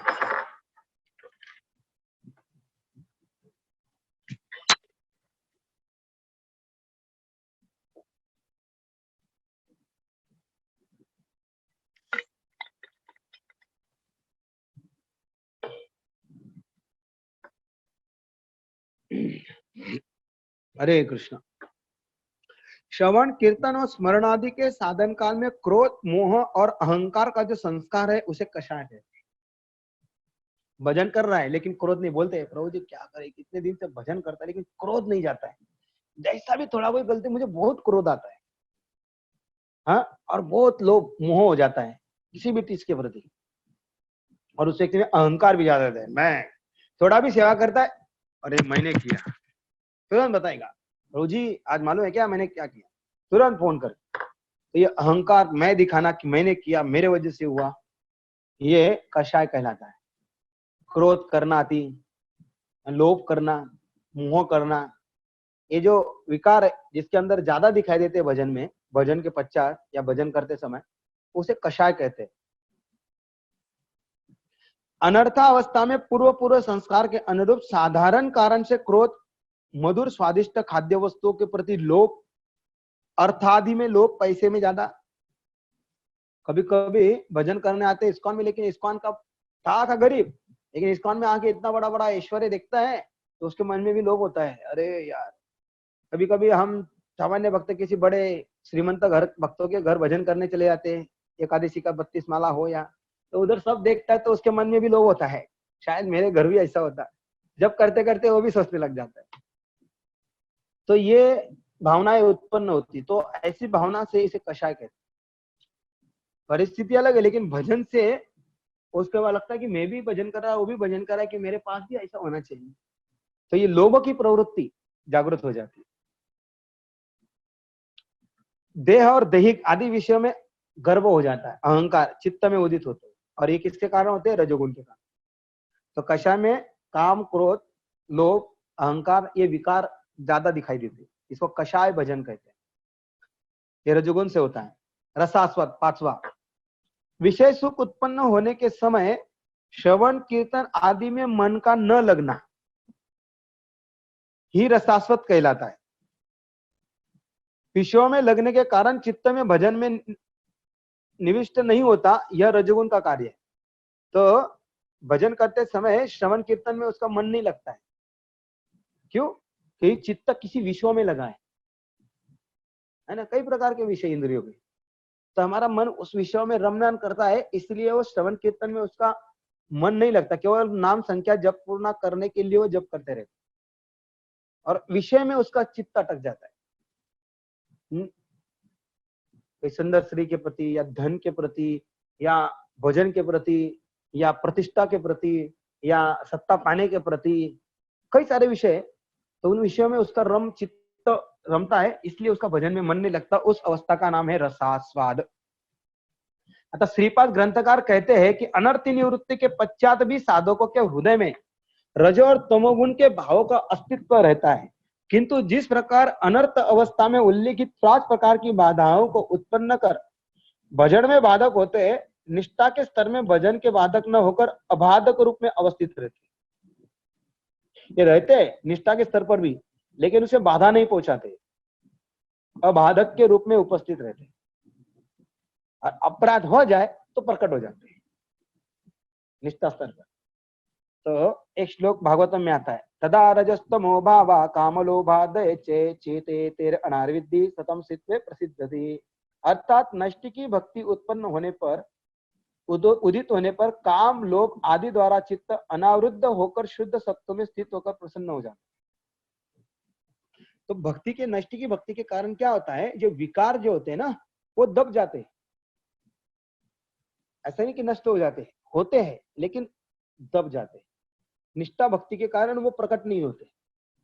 बाकी भक्ति में, अनर्थ निवृत्ति भक्ति में तो देखे ना 5 प्रकार, इनमें कुछ ना कुछ उसे परेशान करते रहते, लेकिन निष्ठा के स्तर पर पहुंच जाता, तदा रजस्तमो भावा काम लोभादय चेते एतेर अनाविद्धि। चित्त में है लेकिन अवरुद्ध रूप में। अवरुद्ध मतलब ढके हुए, वो प्रकट नहीं करते। क्यों? क्योंकि निष्ठा भक्ति के कारण वो व्यक्ति उसमें आस्वादन करने लग जाता है और शुद्ध तत्व में प्रसन्नता का जो आभास होता है, आनंद होता है, वो उसको होने लगता है निष्ठा स्तर। आगे कहते हैं, साक्षात भक्ति वर्तिनी निष्ठा और भक्ति अनुकूल वस्तु वर्तिनी निष्ठा, 2 प्रकार की निष्ठा है। निष्ठा भजन में भी 2 प्रकार की, पहली है साक्षात भक्ति वर्तिनी और दूसरी है भक्ति अनुकूलस्य वस्तु वर्तिनी, अनुकूल वस्तु वर्तिनी निष्ठा। फिर एक बार बताता हूं, निष्ठा भजन के स्तर पर आने पर 2 प्रकार की निष्ठा होती है, एक साक्षात भक्ति वर्तिनी तथा दूसरी है भक्ति अनुकूल वस्तु वर्तिनी। इधर साक्षात है और इधर अनुकूल वस्तु है, 2 शब्द अलग अलग। विश्वनाथ तो व्याख्या करते उसकी, विश्वनाथ चक्रवर्ती पाद के कथनानुसार निष्ठा स्तर के वर्णन प्रसंग में कहा है, लय, विक्षेप आदि 5 प्रकार की बाधाओं का अभाव ही निष्ठा उत्पन्न होने का लक्षण है। मतलब निष्ठा के स्तर पर 5 प्रकार के जो विक्षेप थे वो नष्ट हो जाते, जिसमें कौन से? लय, विक्षेप, अपप्रत्ति, कषाय और रसास्वाद। ये 5 प्रकार के जो निष्ठा स्तर के जो विक्षेप थे, वो भी ये 2 प्रकार की भक्ति में नष्ट हो जाते, 2 प्रकार की निष्ठा में, साक्षात भक्ति वर्तिनी और भक्ति अनुकूल्य वस्तु वर्तिनी, ये 2 प्रकार की निष्ठा है। विश्वनाथ चक्रवर्ती ठाकुर जी ये 2 प्रकार के इसमें कहते हैं कि इसमें विक्षेप नहीं रहता है। भागवतम का श्लोक उसमें वर्णन करते हैं, रुद्र अर्थात शिव जी की जो वंदना की है उसमें रुद्र गीत, उसमें श्लोक आता है, न यस्य चित्तम बहिरर्थ विभ्रमं तमो गुहायच्च विशुद्धमाविशत् यद भक्ति योग अनुग्रहितम मंजसा मुनिर्वचस्ते न तत्र ते गतिम। हे प्रभु, सत्संग के फल से आपके भक्ति योग द्वारा मनुष्य का चित्त अनुग्रहित और विशुद्ध होने पर बाहरी विषयों द्वारा विक्षिप्त नहीं होता। देखिए ध्यान से, सत्संग के फल से आपके भक्ति योग के द्वारा मनुष्य का चित्त अनुग्रहित और विशुद्ध होने पर बाहरी विषयों से आकर्षित या विक्षिप्त नहीं होता और तमरूप गुहा में प्रविष्ट नहीं करता, अर्थात तमोगुण रजोगुण उसे सताते नहीं है। उस समय आपके तत्वों को जान सकता है, तभी आपको समझ सकता है। तो निष्ठा के स्तर पर ये भक्ति। तो अभी उसका एक प्रकार देखते हैं, साक्षात भक्ति विषयिणी या वर्तिनी निष्ठा। इसमें 3 प्रकार से भक्ति होती है, कायिक, वाचिक और मानसिक। अच्छा, कायिक क्या होता है? कायिक में क्या क्या करता है वो निष्ठावान भक्त? काया मतलब शरीर से क्या करता है? श्रीमद् भागवत का कथा श्रवण, तुलसी का चयन, माला गुंथना मतलब माला बनाना, पूजा अर्चना करना, उसमें भोग लगाना, आरती करना, साफ सफाई करना, ड्रेसिंग करना, अर्चना पद्धति में सवाल। दंडवत परिक्रमा धाम की करता है, मंदिर की करता है, और श्री मंदिर का मार्जन, भगवान के मंदिर की साफ सफाई इत्यादि सारे शारीरिक कार्य करता है। ये हो गई कायिक साक्षात भक्ति वर्तिनी निष्ठा। तो ये प्रतिदिन करता है। जैसे अम्बरीश महाराज ये सारे क्रिया स्वयं करते थे। और जो निष्ठावान भक्त होता है वो दूसरों का सहारा नहीं या दूसरों को ऊपर नहीं सौंपता है, वो खुद करता है अपने शरीर से ये सारी क्रिया को। जैसे अम्बरीश महाराज अपने शरीर से सारी क्रिया करते थे। पानी लाना कुएं से लाते थे। अभी ठीक है, हमारे घर में पाइपलाइन से नल आ जाता है, नल खोलो पानी, लेकिन हम कुछ लोग इतने आलसी होते हैं कि नल के पास भी नहीं जाते, उसको पुकार दे थोड़ा लोटा भर के ला, है ना? ये आलस करते। ये आलस का कषाय का प्रॉब्लम हो गया है, कषाय भक्ति का। लेकिन निष्ठावान वक्ता सारी क्रिया खुद करता है, खुद उठेगा, जल्दी बगीचा में जाएगा, फूल तोड़ेगा, भगवान के लिए लाएगा, माला भी खुद बनाएगा। आज कृष्ण दर्शन को अपने गौर नेता के लिए खुद ड्रेस सी रहे थे, अच्छी बात है। उन्होंने मुझे फोन, प्रभु जी मैं ड्रेस सी रहा हूँ, कुछ काम धंधा नहीं, लॉकडाउन में ड्रेस बना रहा हूँ, तो अच्छी बात है, चलो भगवान की सेवा खुद करो। वाचिक दूसरा प्रकार है, साक्षात भक्ति वर्तिनी में वाचिक मतलब वाणी से श्रीमद् भगवान के गुणगान, नाम गुण रिप लीला आदि का कीर्तन करना, स्तव पाठ करना, उनके जो स्तोत्र होते हैं उनका पाठ करना, स्तुति करना, उनके भजन गाना, विज्ञप्ति मतलब भगवान से विज्ञप्ति करना मतलब खुद अंतर की बातें भगवान से शेयर करना, वंदना करना, प्रार्थना करना आदि जो है वो वाचिक हो गई, है ना? ये वाचिक भक्ति निष्ठा के स्तर पर वो करते रहते। अब देखिए निष्ठावान भक्त हमेशा कुछ ना कुछ गुनगुनाता रहता है, शांत नहीं बैठता है, भगवान का गुणानुगान करेगा, कथा गुणानुगान करेगा। मानसिक श्री भगवान के नाम गुण रूप लीला आदि का स्मरण करता है, मनन करता है, जो भी कथा सुना है उसका बैठकर कल के दिन प्रभु जी ने क्या कथा कहा था, उसमें ऐसा ऐसा स्टोरी आया था, सारा चिंतन करता है, ऐसा मन में चिंतन। जो भी सुना है उसको रवंत, उसके मराठी में एक शब्द से अच्छा है रवंत। जैसे गाय चारा खा लेती है, बाद में चुगाली करती है, च्वाइंग च्वाइंग च्वाइंग करते है ना, उसको रवंत। ऐसे भक्त सुनता है सुनता है सुनता अंदर भर लेता है, बाद में बैठकर मस्त शांति से उसके ऊपर मनन करता है। दैट इज मानसिक, कायिक वाचिक मानसिक। हमें तो मानसिक क्रिया मालूम ही नहीं है, श्रवण ही ठीक से मालूम नहीं तो फिर कीर्तन होगा ही नहीं, और कीर्तन होगा नहीं तो स्मरण होगा ही नहीं। हम श्रवण ठीक से करते हैं ना, नाना प्रकार के विक्षेप पैदा करते हैं, सुनना भी चाहे तो सुनने नहीं देते। तो ये निष्ठा स्तर के भक्तों के लक्षण बता रहे यहाँ कि एक साक्षात भक्ति वर्तिनी विषय, भक्ति विषय वर्तिनी निष्ठा। तो भक्ति के प्रति उसके तीनों रूप से एकदम निष्ठा होती है, कायिक वाचिक और मानसिक, तीनों उसके काया वाचा मनसा, कायेन वाचेन मनसान्द्रियाना सर्वात्मनाया शरणम शरणम, काया वाचा मन से।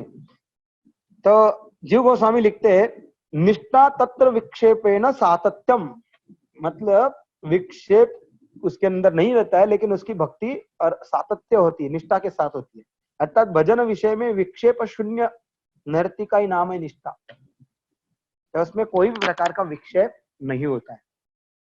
जो 5 प्रकार के बताए ना, ये विक्षेप उसके भजन में नहीं होते। तदुनुकूल वस्तु विषय निष्ठा दूसरी प्रकार की, अमानित्व, मानत्व, मैत्री, दया, क्षमा, कृतज्ञता आदि भक्ति के अनुकूल गुण है। तो जो निष्ठा के स्तर का भक्त है उसके अंदर एक गुण दिखाई देने लगते। एक श्लोक है ना, यस्यास्ते सर्वे गुणे तत्र समासते सुरा, यस्यास्ते भक्ति भगवत अकिंचना। जो भगवान के भक्त होते अकिंचन, बाहरी दृष्टि के से अकिंचन, उनके अंदर ये देवता के गुण प्रकट होने लगते हैं। तो वो होता तदनुकूल वस्तु विषयणी निष्ठा, उसके अंदर अमानित्व, उसमें किसी भी प्रकार की मान की अपेक्षा नहीं होती। और जो मान सम्मान की अपेक्षा रखकर भक्ति करते हैं वो अपने आप को विषय जीवन में फंसा रहे, क्योंकि वो विष्टा है। भक्ति ठाकुर क्या कहते हैं, मान प्रतिष्ठा सुख विष्टा। तो जो लोग बोलते हैं ना मुझे रिस्पेक्ट मिलना चाहिए, मुझे रिस्पेक्ट नहीं मिलता, मैं मान सम्मान नहीं, मैं आऊंगा नहीं भक्ति में, मैं आऊंगा नहीं सत्संग में। मान सम्मान के लिए भक्ति नहीं होती, ये तो विष है, विष्टा है। तो जो निष्ठा के स्तर पर पहुंचने वाले भक्त अमानित्व होते, उनके अंदर कोई मान की अपेक्षा नहीं होती।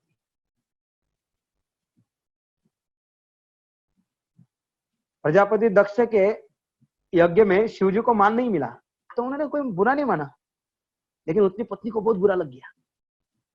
उसको मना करने के बाद भी गई, क्या हुआ, खुद को जलना पड़ा। तो जो शुद्ध भक्त होता है उसके मान मिले या ना मिले कोई फर्क नहीं पड़ता, क्योंकि उससे परे हो जाता है। मान सम्मान तो ये शरीर स्तर का है, दूसरा है मानदत्व, है ना भाई, मैत्री, उसके अंदर सबके प्रति मैत्री भाव है। इसलिए साधु के लक्षणों में कपिल मुनि अपनी माता देहोती को बताते हैं, भागवतम के 3 स्कंद 25वां अध्याय और शायद 23-24वां श्लोक होगा। साधु के लक्षण बताते हैं, तितिक्षवा कारुणिका सुहृदम सर्वदेहिनाम अजात शात्रवा शांता साधवा साधु भूषण। इसमें अजात शत्रवा बोला है, और मित्र बनाता है, शत्रु उसके होते ही नहीं।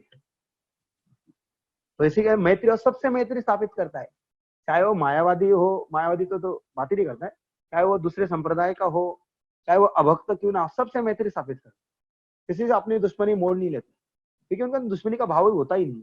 मैत्री, दया, हमेशा दुखी जीवों के प्रति, सबके प्रति दया भाव दिखाते, और क्षमा, उनके चरणों में अपराध कर दिया तभी भी क्षमा करते हैं। कितने संत देखिए, उनके प्रति लोगों ने क्या क्या नहीं किया। तुकाराम महाराज के ऊपर दगड़ पत्थर फेंके, थूका, लेकिन उन्होंने कभी किसी को अपराध नहीं माना, क्षमा करते गए। अज्ञानी, जीसस क्राइस्ट का सबसे बड़ा उदाहरण आता है क्षमा के लिए। सूली पर चढ़ा दिया, और सूली पर चढ़ाने के बाद भी भगवान से बोलते हैं, प्रभु ये अज्ञानी बालक, इन्हें क्षमा कर देना। देखिए साधु का, उनको सूली पे चढ़कर मार डाला, लेकिन मार रहे तभी भी उनके प्रति उनके मन में क्षमा। क्षमा का उच्च कोटि का उदाहरण है। हरिदास ठाकुर 22 बाजारों में पीटा जल्लादों ने, नहीं मरे तो जल्लाद बोलते आप नहीं मरेंगे तो ये नवाब हमको मार डालेगा, हमारे बीवी बच्चे भूखे हो जाए। अच्छा ठीक है, तो उन्होंने मरने का नाटक कर दिया, अपना श्वास रोक लिया, तो सोचे मर गया। तो देखिए, जिन्होंने मारा उनकी फैमिली और उसको बचाने के लिए स्वयं को भी मरने का, ये एक क्षमा। और हम लोग है, थोड़ा सा भी उल्टा सीधा बोल दिया, तुरंत झगड़ा। उसने ऐसा क्यों बोला, मुझे ऐसा क्यों बोला, कौन होता है वो बोलने वाला, हा? क्या उसके औकात है मुझे बोला, मैं भी भक्त हूं, तुरंत बता, मैं भी भक्त हूं, मैं भी सलाम आला करता हूं। तो यह हमारे अनर्थ निवृत्ति में फंसे हुए भक्तों के लक्षण होते हैं। लेकिन इतनी बड़ी उच्च अवस्था सोचना भी बड़ा डर लगता है, बाप रे क्या हो, इतने बड़ा अवस्था आ सकता है क्या हमारा, आएगा यदि हमारी भजन नैष्ठिक की भजन होगा तो जरूर आए। कृतज्ञता, ये सबसे बड़ा गुण है, आदि भक्ति के अनुकूल गुण है। तो उसमें अमानित्व और मानवत्व गुणों से साधक के भक्ति की संजीविक दैन्य की परिपुष्टि साधित हुआ करती है। तो ये अमानित्व के कारण क्या होता है, वो एकदम नम्र भक्त, दैन्यता उसकी प्रदर्शित होती है कि कितना नम्र है ना। आप उसे बढ़िया से चटाई देकर मान सम्मान दीजिए, बैठी है, वो बोले नहीं मैं इसका लायक नहीं हूँ, तुरंत दैन्यता दिखाएगा, अपने आप को दिन मानेगा, मैं इसके लायक नहीं प्रभु जी, अन्य वैष्णव को दीजिए। प्रामाणिक प्राणी मात्र के प्रति दया, मैत्री और सौहार्द भाव के द्वारा भक्ति निर्विघ्न और सुस्थिर होती है। जिसके हृदय में दया नहीं है, मैत्री नहीं है और दूसरे के प्रति हृदय नहीं है, अच्छी कामना रखने वाला नहीं है, उसका भजन कभी स्थिर नहीं होगा। यहाँ लिखा है जिनका भजन स्थिर है और उनके भजन में कभी विघ्न नहीं आते, जिनके हृदय में तीन चीजें हैं, दया है, मैत्री है और हृदयता है, सौहार्द है, वो उनका भजन बिल्कुल स्थिर है, कभी डगमगाएगा नहीं और कोई भी विघ्न उनके भजन में नहीं है। ये उसके लक्षण बताए। जो दूसरों के दोष क्षमा नहीं कर पाते, उनका अपने लिए ईश्वर के निकट क्षमा मांगना भी विडंबना के अतिरिक्त कुछ नहीं। कोई अपराध कर देता है, उसे क्षमा नहीं करते तो भगवान भी उसे क्षमा नहीं करते, और वो भगवान से क्षमा मांगता है तो ये विडंबना है कि तू दूसरे को क्षमा नहीं कर सकता, सामान्य जीवों को, तो तू भगवान से क्षमा की अपेक्षा करता कैसे? इसका अर्थ ये हुआ। तो भक्तों ने हमेशा क्षमा करते रहना चाहिए। क्षमा जैसा गुण नहीं है। अपराध कर दिया, आप अपराध मान लेंगे तो उसका भी नुकसान है, आपकी भी भक्ति कुंठित होती है। इसलिए बेटा रे भाई, तथास्तु, क्षमा, तूने किया तू भरेगा, लेकिन मैं अपराध नहीं मांगा, क्षमा कर दो। ये भी नहीं सोचना है तूने किया तू भरे, लेकिन क्षमा करते देना चाहिए। फिर ईश्वर हमारी प्रार्थना को सुनता है। और हम कितने भी हाथ जोड़े प्रार्थना करें और हम दूसरे में क्षमा करने का भाव नहीं रखेंगे, तो ये भक्ति में प्रगति का लक्षण नहीं है। फिर आगे कहते हैं, इन गुणों में कृतज्ञता गुण विशेष रूप से भक्ति के अनुकूल। दो शब्द है, कृतज्ञ और कृतज्ञ। हमेशा जिन लोगों ने हमारे चाहे भौतिक जीवन में हो या आध्यात्मिक जीवन में हमें हेल्प किया है, मदद की है, उनको कभी नहीं भूलना चाहिए। कृतज्ञता हमेशा व्यक्त करनी चाहिए, और ये भक्ति का सबसे उत्तम गुण है और भगवान का ये गुण है। अभी उसके उदाहरण दिए। तो पहले कहते हैं कि अकृतज्ञता हृदय में भक्ति देवी आविर्भूत नहीं होती। जो अकृतज्ञ है म्हणजे कृतज्ञ है, अर्थात जो कृतज्ञ है उसके हृदय में भक्ति देवी कभी भी प्रकट नहीं होगी। जैसे हम किसी को हेल्प करते भूल जाते लोग, इसको कृतज्ञ कहते हैं। भगवान उसका कई उदाहरण देते हैं। भक्त के द्वारा जल और तुलसी अर्पण करने पर वे स्वयं को भी दान कर देते। देखिए कितनी कृतज्ञता है। उनको थोड़ा कोई फूल या जल अर्पण करता है या तुलसी महारानी को देता है, तुलसी जल देता है, तुलसी अर्पण करता है, तो भगवान उसका इतना उपकार रखते हैं कि इसने मुझे जल दिया था। तो ये भगवान की कृपा। ऐसे कई उदाहरण है। उदाहरण तो सुदामा दरिद्र ब्राह्मण था और कभी भगवान से कुछ नहीं मांगता था, लेकिन दरिद्रता के कारण उसे पत्नी ने एक बार उनको कहा कि आप जाइए, द्वारका जाइए, आपके मित्र तो द्वारकाधीश है, हाँ, तो आप उनसे जाएंगे तो आपको दे देंगे कुछ। और बोले नहीं, मैं मेरी मित्रता के मांगने के लिए नहीं है। देखिए मित्रता का वसूल। हम क्या करते हैं, मित्र उसे मानते जो अपना खिस्सा गर्म करे, है ना, अपने भोग तृप्त करे, उसी को मित्र मानते। जो कुछ दे उसी को मित्र मानते। नहीं, मित्रता का वसूल है, मांगा नहीं जाता है, उसके लिए किया जाता है हर सुख दुख के घड़ी में। तो सुदामा बोले मैंने मित्रता भगवान के साथ मेरी दरिद्रता दूर करने के लिए नहीं की है, मेरी सच्ची मित्रता है। तो बोले तो जाइए, आपका नहीं कम से कम बच्चों का तो ख्याल करिए। तो वो जाते हैं, लेकिन इतने बड़े द्वारकाधीश से मिलने जा रहे तो साथ में कुछ तो भेंट वस्तु ले जाए। तो उसकी पत्नी 2-4 घर से चिवड़ा मतलब पोहा मांग के लाती है, कच्चे, वो भी इतने अच्छे नहीं, लेके पोटली में बांध के देती सुदामा को। अब सुदामा शर्म के मारे जाता है, और जब पहुंचता है द्वारका नगरी और द्वारकाधीश के दरबार के पास, तो उसको भिखारी के हाथ शरीर पे फटे फुटे कपड़े, है ना, लड़खड़ाता हुआ। अंदर से धन बहुत था, बाह्य रूप से अकिंचन। इसी को कहते हैं भक्त लोग अकिंचन होते बाह्य दृष्टि से, लेकिन असली धन उनके हृदय में होता है, कृष्ण नाम, कृष्ण प्रेम रूपी धन। तो द्वारपालों ने सोचा ये तो क्या भीख मंगा है, इसको भगा दो। तो फिर वो दिल से पुकारने लगे, तब तक द्वारकाधीश आके उनका हाथ पकड़कर सब देखने लग गए। हाथ पकड़कर लेके तो गए, कहाँ लेके गए, अपने अंदर पर्सनल रूम में, जहाँ रुक्मिणी के साथ सहवास करते थे। और गादी पे बिठाया और रुक्मिणी को कहा पानी लाओ, चरण धोने लगे। तो भगवान ने पूछ लिया कि भाई भाभी ने कुछ तो भेजा होगा मेरे लिए। ये शर्म के मारे है, तो उसकी नगरी देखकर, उसका महल देखकर कृष्ण का, वासुदेव का, तो ये तो लज्जा के मारे मर गए थे आधे। क्योंकि मैं ये सड़े गले चावल क्या दूं इस द्वारकाधीश को। लेकिन प्रेम की जो भेंट होती है ना, वो पैसे के मायने नहीं रखती है, कितनी मूल्यवान है। प्रेम से दी हुई भेंट भेंट होती है, उसका मूल्य नहीं होता, अमूल्य होता है। इसलिए कोई हमें गिफ्ट दे, कुछ भी हो जाए वो अमूल्य मान्य है। तो सुदामा नहीं दे रहा था, छुपा रहा था, तो भगवान ने वो छुपाई हुई पोटली, तंदुल की पोटली बगल में छुपाए सुदामा, ऐसा भजन है ना एक, द्वारे सुदामा गरीब आ गया है ना? तो वह सुदामा गरीब छुपा रहा था, तो भगवान ने खींच लिया और खींच के खोला, तो बोलता अरे वाह, भाभी ने तो मुझे पोहा भेजा है। तो एक और उठाते मुंह में डालते, दूसरा उठाते मुंह में डालते, तीसरा उठाने जाए तब तक रुक्मिणी हाथ पकड़ लेती, बस प्रभु, दो ही घास में आपने उसको इतना ऐश्वर्य दे दिया, तीसरे में तो मुझे दासी बनना पड़ेगा उसकी, इसीलिए रुक जाइए। तो देखिए भगवान की कृतज्ञता, अपने लिए थोड़ा सा सड़ा हुआ पोला भी लाया, तो अपने भक्त के प्रति भगवान इतनी कृतज्ञता व्यक्त करते कि सुदामा को सुदामा पूरी दे दी सोने की, है ना। आज भी पोरबंदर में सुदामा पूरी है, लेकिन अभी सोने की नहीं रही है, लेकिन है, उसी का नाम खुद सुदामापुरी। दूसरा उदाहरण द्रौपदी का, जब भगवान ने शिशुपाल को मारने के लिए अपना सुदर्शन चलाया, तो सुदर्शन जब चलाया तो उनका उंगली कट गया।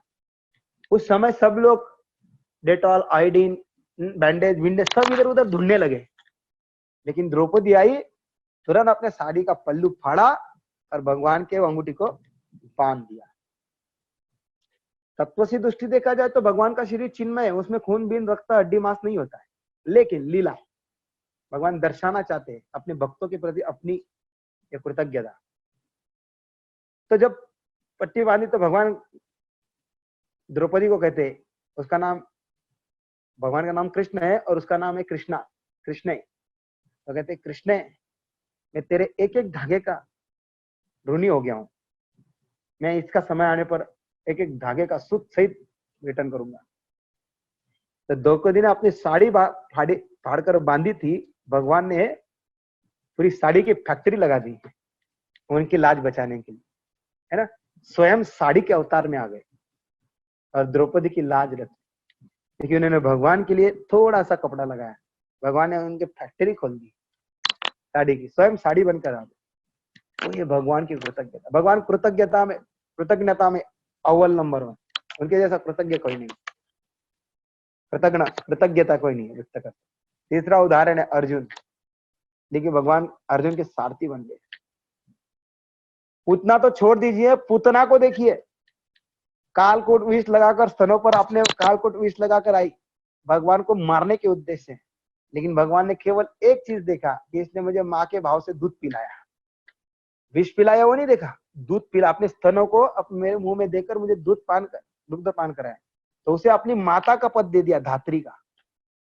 तो यही गुण को देखकर सुखदेव गोस्वामी भरी जंगल से निकल गए थे, वापस आ गए, किम्मा दयालु।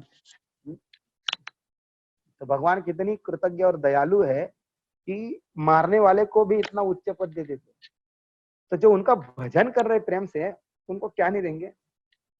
इसीलिए बिल्कुल घबराने का नहीं, निश्चिंत होकर भजन करने का, चाहे वो अपराध रहित हो या अनर्थ रहित हो, अनर्थ भरा हो, लेकिन भजन करते रहने का, प्रभु का भजन छोड़ने का नहीं। देखिए प्रभु जैसा व्यक्ति संसार में क्या ब्रखिल ब्रह्मांड में कोई नहीं है। वही हमारा मित्र, वही माता, वही पिता, वही बंधु, वही सखा, वही प्रियकर, सब कुछ वही है। असली रिलेशन हमारा कृष्ण के साथ है। इसीलिए संसार के ये तुच्छ रिलेशन भूल जाओ, शरीर से साथ जुड़े इसलिए निभाओ, लेकिन अटैचमेंट हो मत। सारी अपनी प्रेम भक्ति अटैचमेंट जो भी कुछ है कृष्ण से जोड़ दो। तमेव माता च पिता तमेव बंधु सखा तमेव विद्या द्रविणम तमेव सर्व मम देव देव। इसलिए शिष्टाष्टकम का लास्ट श्लोक है, अश्लिष्यवापादरतां पिनुस्तु माम् अदर्शनां न मर्महतां करोतु वा यथा तथा वा विदधातु लम्पटो मत्प्राणनाथस्तु स एव नापर।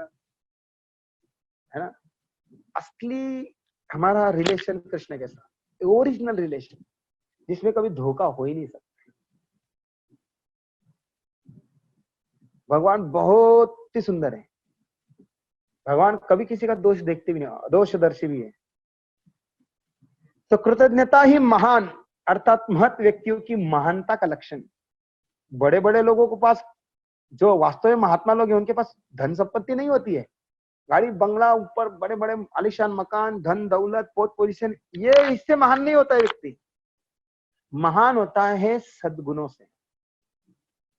उसकी महानता तब प्रकट आती है जब उसके अंदर कृतज्ञता हो। किसी के प्रति, उसके प्रति कोई कुछ थोड़ा भी कर ले, कभी नहीं भूलता है। प्रभुपाद के कई उदाहरण देते हैं।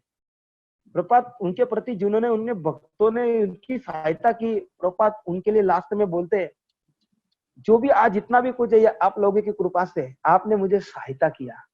यदि आप मुझे सहायता नहीं करते तो मैं मेरे गुरु के वचनों को, मेरे गुरु के आदेश को फुलफिल नहीं कर पाता।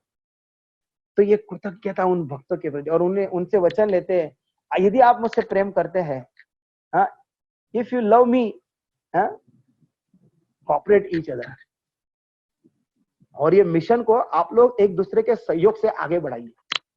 तो देखिए उन विदेशियों का डेडिकेशन प्रभुपाद के प्रति, और प्रभुपाद ने उनको दिया हुआ प्रेम, उसकी कृतज्ञता आज भी विदेशी लोग जिन्होंने प्रभुपाद के शिष्य निभा रहे हैं, और इस मूवमेंट को प्रभुपाद से भी ज्यादा अधिक बढ़ा दिया है। ये कृतज्ञता है, क्योंकि उन्होंने, प्रभुपाद ने जो दिया उनको वो भूले नहीं, आखिरी सांस तक वो लोग याद रखें। पूरा भारत मिलकर एक राम मंदिर बना नहीं पा रहा है, उनके एक या दो शिष्य इतना बड़ा मंदिर मायापुर में बनाने के लिए पूरा डेडिकेट दे दिए, 300 करोड़ रुपया दे दिए। क्या दिया प्रभुपाद ने उनको? धन दौलत दी? केवल प्रेम दिया, भक्ति दी। केवल नहीं बोलेंगे इसको, बहुत बड़ी चीज दी। तो एक बूढ़े व्यक्ति क्या देने दे सकता था, लेकिन प्रभुपाद के पास भक्ति थी। और देखिए उस भक्ति के बल पर विदेशी जो किसी के सामने झुकते नहीं है, सारी दुनिया को अपने चरणों में झुकाते हैं, जैसे वो होते अंग्रेज लोग, विदेशी लोग, अमेरिका लोग। लेकिन प्रभुपाद जैसे व्यक्तित्व के आगे सारा संसार झुक गया, कि उसका, उनके अंदर ये सारे गुण थे, वैष्णव क्वालिटी। इसीलिए भक्ति जब प्रकट होती है ना, तो सारा संसार उसे प्रेम करता है, उसका कोई दुश्मन रह नहीं जाता। इसलिए भक्ति प्राप्त करने के लिए प्रयास करना चाहिए, संसार की चीजें प्राप्त करने के लिए नहीं। कुछ भी हो जाए, कितना भी दुख आए, कितना भी कष्ट आए, कितना भी मान अपमान हो, कुछ भी हो जाए, सारा शरीर से संबंधित है। हम कौन है? आत्मा। तो शारीरिक स्तर पर अपनी अटैचमेंट नहीं रखना है, और रखेंगे तो ये सारी क्वालिटी कभी बहुत समय लग जाएगा। इसलिए आत्म स्तर पर आने का प्रयत्न करते रहना चाहिए। कोई हमारा अपमान भी कर दे, कोई हमें कोई बदनाम भी कर दे, हमारी नाचक की संसार में हो जाए, कोई बड़ी बात नहीं, जो भी होगा वो शरीर से संबंधित होगा। आत्मा का विनाश होता नहीं, इतना तो मालूम है। इसलिए इन संसार की चीजों की तरफ ध्यान न देते हुए अपना सारा समय केंद्रित भक्ति की तरफ। जब प्रभु मिल गया, इसलिए देखो मीराबाई मेवाड़ राजघराने की राजवधू, लेकिन ऐसे ऐश्वर्य को तुच्छ त्याग दिया। मेरे तो गिरधर गोपाल दूसरा न कोई, कृष्ण को ही अपना पति बना लिया। तो राजघराने में कई स्त्री अपने दूसरे पति मानती है तो वो वेश्या कहलाती है। हाँ, केवल स्वर्ण मात्र से भी मानती है तो उसको निकालने लगा, और उसे दंड के रूप में जहर देने के लिए उपस्थित, वो भी भरी दरबार में। तो मीराबाई तो मालूम था कि मैं शरीर में आत्मा हूं, और क्या है शरीर संबंध, मेरा थोड़ी नाश होना है। गटागट विष का प्याला पी गई मीरा, पीवत हंसी, और हंसी, भगवान का नाम ले रही, कुछ भी नहीं हुआ। तब समझ गए मीरा की महिमा। तो भक्तों, हम भक्तों सभी को इस स्तर पर उठना ही है यदि भगवत धाम जाना है। शरीर के स्तर पर कब तक अटैचमेंट रह के उसके सुख दुखों को भोगते रहेंगे? इसलिए भजन को तीव्र कर, भजन को अधिक ध्यान पूर्वक करना, भजन को बड़े प्रीति पूर्वक करना, ब्रह्म मुहूर्त में कंप्लीट भजन करे, वेस्टेज ना करे ब्रह्म मुहूर्त, तब प्रगति अधिक तेज गति से। सोए कई जन्मों से सो रहे, इसलिए सोना को त्यागो। गोल्ड वाला सोना भी त्यागो और निद्रा वाला सोना भी त्यागो। दोनों सोना खतरनाक है, एक में कली है और दूसरे में भी, निद्रा में भी कली है। तो इसलिए बेटर है जागो और भजन करो। तो ये निष्ठा के स्तर की भक्ति हमारे दृढ़ भजन के प्रयास से आएगी। जो जितने श्रेष्ठ हैं उनके हृदय में उतनी ही कृतज्ञता होती है, और कृतज्ञता शून्य संकीर्ण हृदय में भक्ति देवी विराजमान नहीं होती। तो हो गया निष्ठा स्तर की भजन। वनमाली गोपाल प्रभु आपके प्रश्न का उत्तर दे दिए। तो निष्ठा स्तर की भक्ति, आप बड़े व्याकुल थे निष्ठा स्तर किधर है बताइए, वो भूल गए। नहीं भूला नहीं, स्टेप बाय स्टेप आता है। तो निष्ठा स्तर की भक्ति है, अच्छे से स्मरण करिए इसको और बढ़िए निष्ठा स्तर पर। और छठवा है रुचि। रुचि का उदय तथा उसके लक्षण। पहले विश्वनाथ चक्रवर्ती ठाकुर की कमेंट्री उसके ऊपर है। निष्ठा के साथ भजन का अभ्यास करने से साधक तपे हुए सोने के भांति तेजयुक्त हो उठता है। जैसे सोने को तपाया जाता है तो और निखरता है, उसी प्रकार निष्ठा स्तर का साधक यदि निष्ठा पूर्वक भजन करता है बहुत, तो उसका प्रवेश रुचि में हो जाता है, फिर रुचि जागृत होती है। निष्ठा स्तर पर वो और अधिक भजन करता है, क्योंकि आप विक्षेप होते नहीं है तो भजन में और मन लगता है और भजन करता है। 64 माला प्रत्येक दिन, है ना। वृंदावन में देखिए भक्त रोज 64 माला करेंगे, थोड़ा सा खाएंगे, वृंदावन की परिक्रमा रोज करेंगे, है ना, यमुना में स्नान करेंगे, उत्कंठा, 9 गुण बताए ना, उत्कंठा, सदा गाने नाम ने सदा गाने रुचि। तो ये स्तर पर यदि भक्ति अपने आप हो रही है, फोर्स नहीं करना पड़ रहा है, तो और अधिक करता है और अधिक करता है, और फिर उसके अंदर रुचि जागृत होती है। रुचि मतलब टेस्ट, स्वाद, है ना। जिसको रसगुल्ला पसंद है उसको मेहनत नहीं करनी पड़ती खाने को, आते ही तुरंत मुंह में जाता है। और वह जगह पर कलेरा लग दे तो अरे यार ये क्या घास खाने में, करेला नाम सुनते ही मुंह में कड़वा। लेकिन जिसकी रुचि रसगुल्ले के प्रति है, नुस्ता स्मरण मात्र से उसके अंदर आहा उत्साह आने लगता है, रसगुल्ला, रोशोल्ला। तो ऐसी रुचि, इसी का नाम है रुचि। उसी प्रकार इस भक्ति मुद्रा को धारण करने वाले व्यक्ति का वक्षस्थल जिस प्रकार स्वर्ण कांति से युक्त होकर शोभायित सुशोभित होने लगता है, उसी प्रकार इस भक्ति की मुद्रा को धारण करने वाले भक्त का हृदय भी भक्ति मुद्रा की कांति से प्रकाशित उठता है, जिसके फलस्वरूप श्रवण से अधिक कीर्तन में और कीर्तन से अधिक स्मरण में प्रियता उत्पन्न होने लगती है। उसको हर चीज में, श्रवण से भी ज्यादा उसको कीर्तन में मजा आता है, और कीर्तन से भी अधिक मजा स्मरण में आता है। एक एक चीज उसका बढ़ती जाती है रुचि में।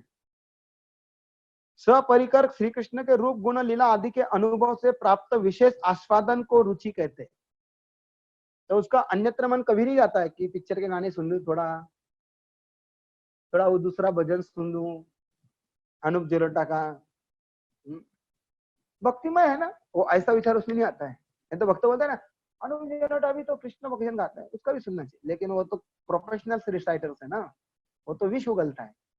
भजन केवल वैष्णव से सुनना चाहिए, अनूप जलोटा हो या संगीतकार हो उनसे नहीं।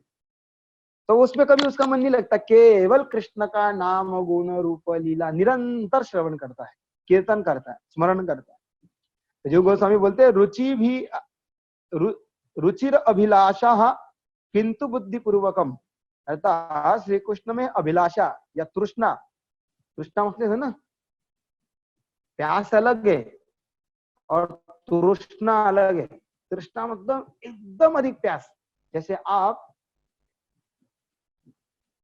बोरोली से जुहू चलकर आ रहे मई की 12 बजे की धूप में, तो उस समय जो प्यास लगती है वो क्या होती है, तृष्णा। तृष्णा में है ना पूरा गला सूखता है, पानी पानी पानी दिखते ही उस और छटपटाता है, उसको कहते हैं तृष्णा। एकदम जोर से प्यास लगना, सामान्य प्यास अलग और एकदम तीव्र प्यास, उसको तृष्णा कहते हैं। तो ऐसे जो रुचि स्तर के भक्तों में कृष्ण को सुनने की, देखने की, कीर्तन सुनने की, नाम गुण लीला कीर्तन करने की इतनी प्यास तृष्णा लगती है, श्री भगवान के अनुकूल भाव में तृष्णा ही भक्ति का जीवन है, उसका जीवन वही है कृष्ण। उसके अलावा कुछ नहीं चाहिए उसे। तो ऐसी अभिलाषा जो रखता है कृष्ण के लिए, तृष्णा जो रखता है उसको अभिलाषा या तृष्णा, वो रुचि का स्तर का भक्त है। और ऐसी अभिलाषा 3 प्रकार की है। पहिली है अनुकूल्य अभिलाषा। अनुकूल अभिलाषा म्हणजे हर चीज कृष्ण के संदर्भ में अनुकूल चाहता है। दूसरी है सौहार्द्य भी अभिलाषा, सौहार्द्याभि अभिलाषा, सौहार्द्य अभिलाषा। तीसरी है प्राप्त अभिलाषा, उसमें उसका एक एक वर्णन है। भगवान की सेवा कर उन्हें सुखी करने की अभिलाषा, साथ ही उनको प्राप्त करने की अभिलाषा और उनके प्रति सौहार्द अभिलाषा अपने आप चित्त में जागृत होती है। जो पहली अभिलाषा है मतलब भगवान की सेवा कर उन्हें सुखी करने की, यह होगी अनुकूल अभिलाषा।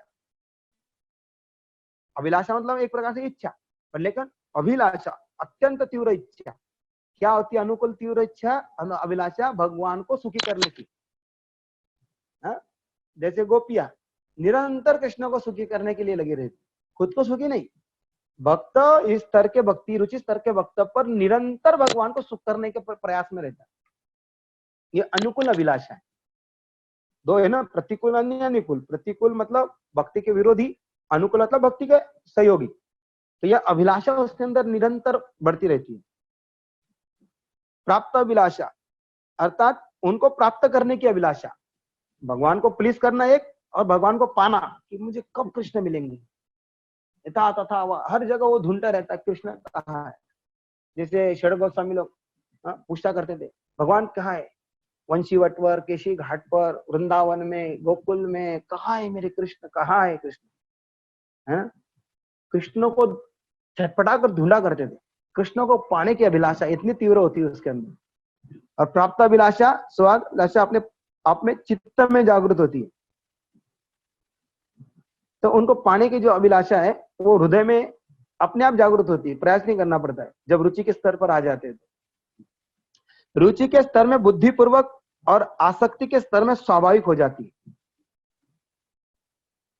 क्या है? रुचि के स्तर में बुद्धिपूर्वक और आसक्ति के स्तर में स्वाभाविक हो जाती है। रुचि की अगली स्टेज क्या है? आसक्ति है। तो रुचि के स्तर में वो बुद्धिपूर्वक करता है। दो है ना, एक सरल हृदय से होना कार्य अलग है और बुद्धि से कार्य अलग है। तो बुद्धि लगाकर ये कार्य करता है रुचि के स्तर, रुचि स्तर का भक्त। और आसक्ति के स्तर पर स्वाभाविक, जैसे अटैचमेंट हो जाती है ना, उसके प्रति हम सेवा भाव इजी करते हैं, डायरेक्ट बिना सोचे समझे करते हैं, ज्यादा बुद्धि नहीं लगाते उसमें।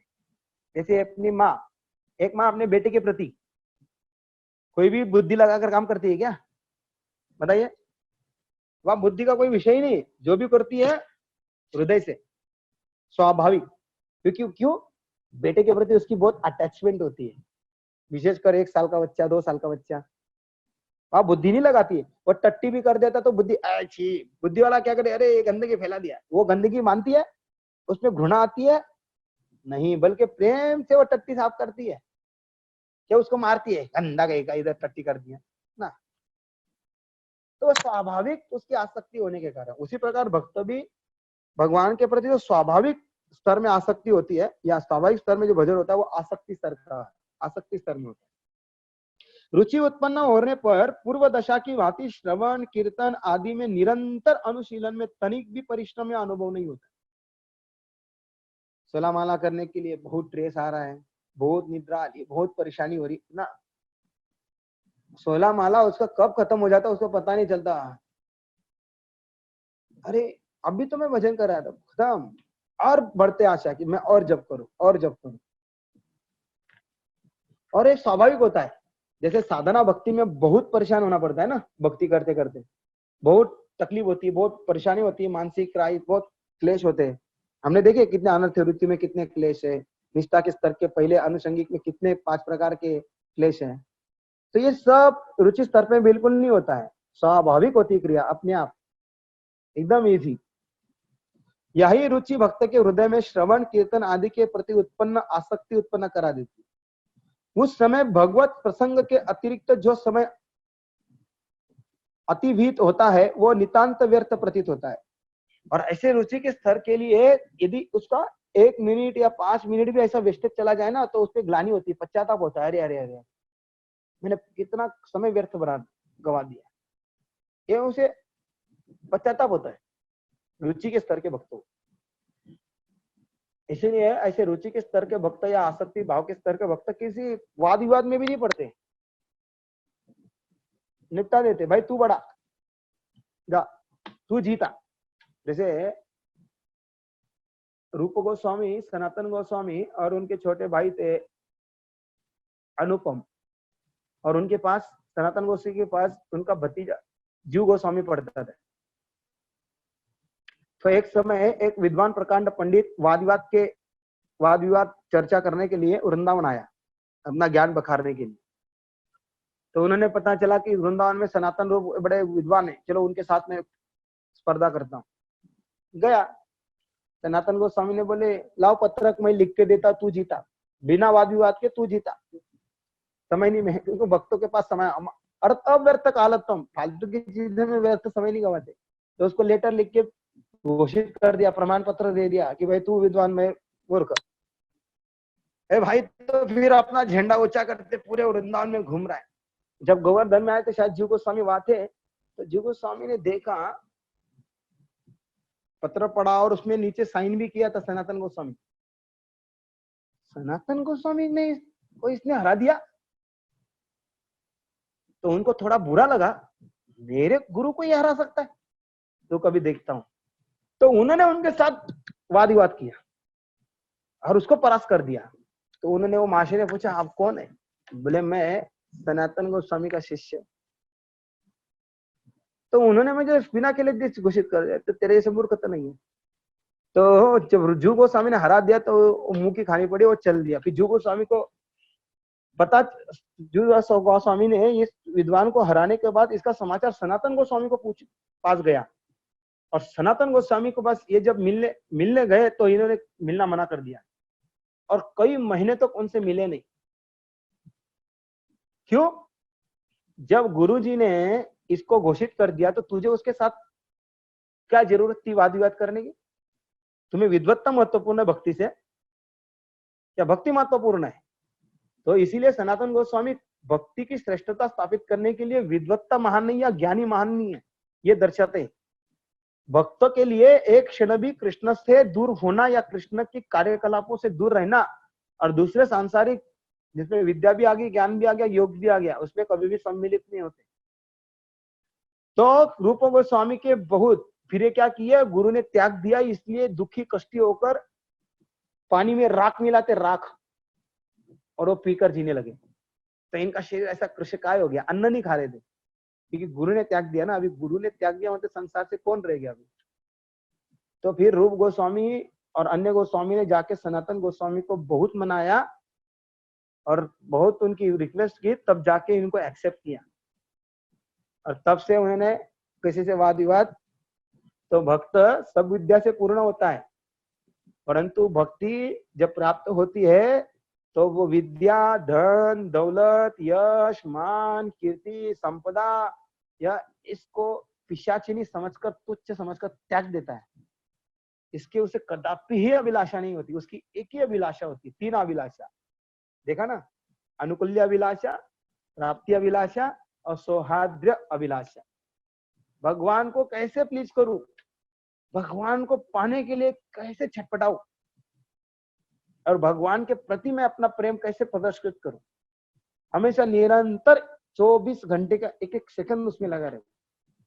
ये है रुचि स्तर के भक्त, भाव स्तर, प्रेम स्तर। अभी 2 बाकी है, आसक्ति, भाव और प्रेम, हम एक साथ चल लेंगे।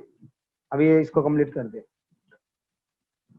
उस समय भगवत प्रसंग के अतिरिक्त जो समय अविदित होता है वो नितांत व्यर्थ प्रतीत होता लगता है। रुचि के पूर्व श्री कृष्ण कथा स्वादिष्ट नहीं लगती, और रुचि के स्तर में वो अत्यंत सुस्वादी लगती है। रुचि जागृत होने से पहले कथा अच्छी नहीं लगती है ना, निद्रा आती है, परेशानी होती है, इधर उधर बातें करते हैं। लेकिन जब रुचि उत्पन्न होती है ना, तो कृष्ण कथा के अलावा उसके कानों को कोई चीज संसार की अच्छी नहीं लगती है, तो अपने कान बंद कर देता है, केवल कृष्ण कथा, कृष्ण कीर्तन, कृष्ण गुणगान सुनना चाहता है। कानों में उससे दूसरे शब्द मतलब विष के समान लगते हैं, ना, जैसे कोई दूसरा साउंड करता है तो हम कैसे कान बंद कर लेते, नहीं चाहिए। उसी प्रकार कृष्ण रुचि स्तर का भक्त सोचता है दूसरी कथा यदि करता है तो तुम ग्राम्य कथा ना सुने वे, ग्राम्य वार्ता ना कही दे, ये विष के समान लगता है उसको। अर्थात रुचि के स्तर में पाप का बीज नष्ट हो जाता है और भजन के माधुर्य का अनुभव होता है। श्री कृष्ण की लीला कथा में रुचि उत्पन्न होने पर हरि कथा श्रवण कीर्तन में तृप्ति नहीं होती। हमको 1 घंटे में सुन ले, दूसरा प्रभु जी 1 घंटे से थोड़ा ऊपर भी लग जाए, बस बस प्रभु जी 1 घंटा हो गया, है ना। नहीं तो 1 घंटा होते उठने चले जाते हैं, क्यों? रुचि नहीं है। और ये भाई और कथा और कथा, तो इसलिए भागवतम में श्लोक है, पहला स्कंद पहला अध्याय 19वां श्लोक, वयम तो न वितृप्याम उत्तम श्लोक विक्रमे यत् शृण्वताम रसज्ञानाम साधु साधु पदे पदे। तो निरंतर उसको और मोर मोर मोर अधिक अधिक कथा सुनने का इच्छा होता है। अरे एक सुनिए और सुनाए और सुनाइए और सुनाइए। जैसे परीक्षित महाराज जब उसकी रुचि बढ़ती गई तो परीक्षित महाराज सुखदेव गोस्वामी ने 5वें दिन कहा, आपको भूख लगी होगी, प्यास लगी होगी, तो कृपया जाइए थोड़ा विश्राम करिए, हाँ, शौच आदि कर्म करके आइए। नहीं, बस अब मेरी रुचि, आप बताइए कृष्ण कथा को बताइए जल्दी, फिर 10वां स्कंद आरंभ कर दे। निरंतर कृष्ण कथा सुनने की रुचि। परीक्षित महाराज भी 7 दिन 7 रात एक जगह पर, ना प्यास पानी पीने गए, ना पेशाब करने गए, ना विश्राम करने गए, लगातार कृष्ण कथा सुनते रहे। फिर क्या 7 दिन के अंदर सीधा भगवत धाम। शौनकादि ऋषिगण, उसका अनुवाद इस प्रकार है, कह रहे सुत जी उत्तम श्लोक श्री हरि के चरित्र श्रवण करते करते हम परितृप्त नहीं हो रहे, क्योंकि रसिकों के निकट हरि लीला कथा का श्रवण पद पद में सुस्वादु होता है। जैसे आपका एकदम फेवरेट हीरो है, एकदम फेवरेट, और उसका पिक्चर लग जाए, 3 घंटे का पिक्चर है, उसमें आपको 1 मिनट भी कोई बीच में भी आता था, बटबाज है ना, पिक्चर चालू है ना, तुरंत उसको हटा दे, थोड़ा 1 मिनट भी हटा, ऐसी आंखें एक पल की भी नहीं झपकती है ना। और फिर रात के 9 से 12 कुछ पुस्तक पढ़ने के लिए बोलो तो तुरंत निद्रा आती है, लेकिन 9 से 12 पिक्चर है अमिताभ बच्चन का, तो आग फाड़ के, इसको बोलते हैं रुचि। तो वो बहुत ही रुचि हो गई। ऐसी ही रुचि भगवान के भक्तों को भगवान की कथा श्रवण कीर्तन में होती है। दिल मांगे मोर, है ना, मोर एंड मोर, तो ये रुचि। तो ऐसी लालसा हमारे अंदर जागृत हो कि हमें संसार की किसी भी चीज के प्रति आकर्षण ना हो, ना ही प्रतिक्षण केवल कथा सुनने को मिले, हरि नाम का टेस्ट निरंतर लेते रहे। तो सोचिए सांसारिक व्यक्ति के गुण लीला को यदि सुनते तो कितना अच्छा लगता है ना। निरंतर उस व्यक्ति के बारे में सुनने की इच्छा होती है। अपना हीरो, अपनी हीरोइन है फेवरेट, तो उसके प्रति हम कितना बार भी सुनाए तो भी सुनने को तैयार होते हैं। Same like Krishna. तो ये रुचि जागरूक करनी है कि ऐसी अवस्था हमारी कृष्ण के प्रति होनी चाहिए। उस हीरो के प्रति या उस हमारे प्रसिद्ध व्यक्ति के प्रति कोई 2 शब्द भी गलत बोल देता है तो हम उसका पूरा पोस्टमार्टम कर डालते, है ना, तुरंत उसको गाली देते, बदमाश तुमको क्या मालूम है, कुछ भी बकता है। तो देखिए हम एक भी उस व्यक्ति के प्रति गलत शब्द सुनना नहीं चाहते, अपने प्रिय व्यक्ति के प्रति। तो ये तो साक्षात राखिल रसामृत मूर्ति भगवान कृष्ण है। ऐसे व्यक्ति का यदि रस या रुचि आ जाए तो संसार क्या अच्छा लगेगा, एक क्षण में त्याग देंगे। तो ऐसी रुचि कृष्ण के प्रति, इसलिए भगवान का सब कुछ मधुर है। अधरम मधुरम नयनम मधुरम मधुराधिपते अखिलम मधुरम, मधुराष्टकम। अधरम मधुरम वदनम मधुरम नयनम मधुरम हसितम मधुरम हृदयम मधुरम गमनम मधुरम मधुराधिपते अखिलम मधुरम। मधुराधिपति के होठ मधुर है, उनका मुख मधुर है, नयन मधुर है, उनका हृदय मधुर है, गमनम मधुर है, अहो उनका सब कुछ मधुर है। वचनम मधुरम चरितम मधुरम वसनम मधुरम ललितम मधुरम चलितम मधुरम भ्रमितम मधुरम मधुराधिपते अखिलम मधुरम। उनकी वाणी मधुर है, चरितावली मधुरम, उनका चरित्र मधुर है, उनके वसन मधुर है, उनका बोलना मधुर है, उनकी चाल मधुर है, उनका भ्रमण मधुर है, अहो मधुराधिपति का सब कुछ मधुर है। वेणु मधुरा रेणु मधुरा पाणी मधुरा पादो मधुरा नित्यम मधुरम सत्यम मधुरम मधुराधिपते अखिलम मधुरम। उनकी वेणु मधुर है, उनके चरण रेणु मधुर है, उनके हाथ मधुर है, उनके चरण द्वय मधुर है, उनका नृत्य मधुर है, उनका सख्य मधुर है, अहो मधुराधिपति का सब कुछ मधुर है।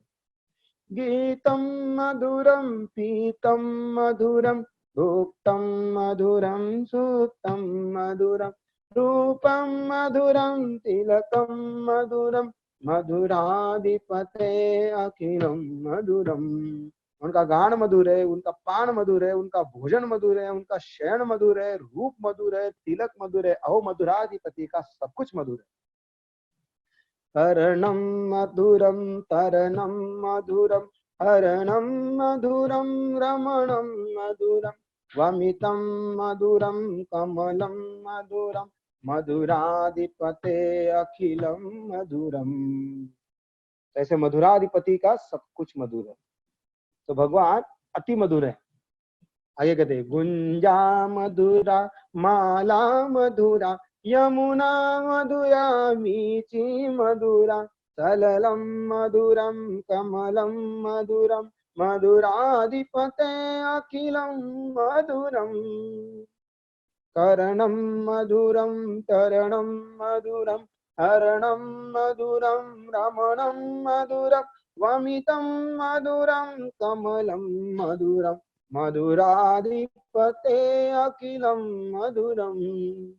गोपी मधुरा लीला मधुरा युक्तम मधुरम भुक्तम मधुरम दुष्टम मधुरम श्लिष्टम मधुरम मधुराधिपते अखिलम मधुरम। गोपा मधुरा गावो मधुरा यष्टिम मधुरा सुष्टिम मधुरा दलितम मधुरम फलितम मधुरम मधुराधिपते अखिलम मधुरम। सब मधुर।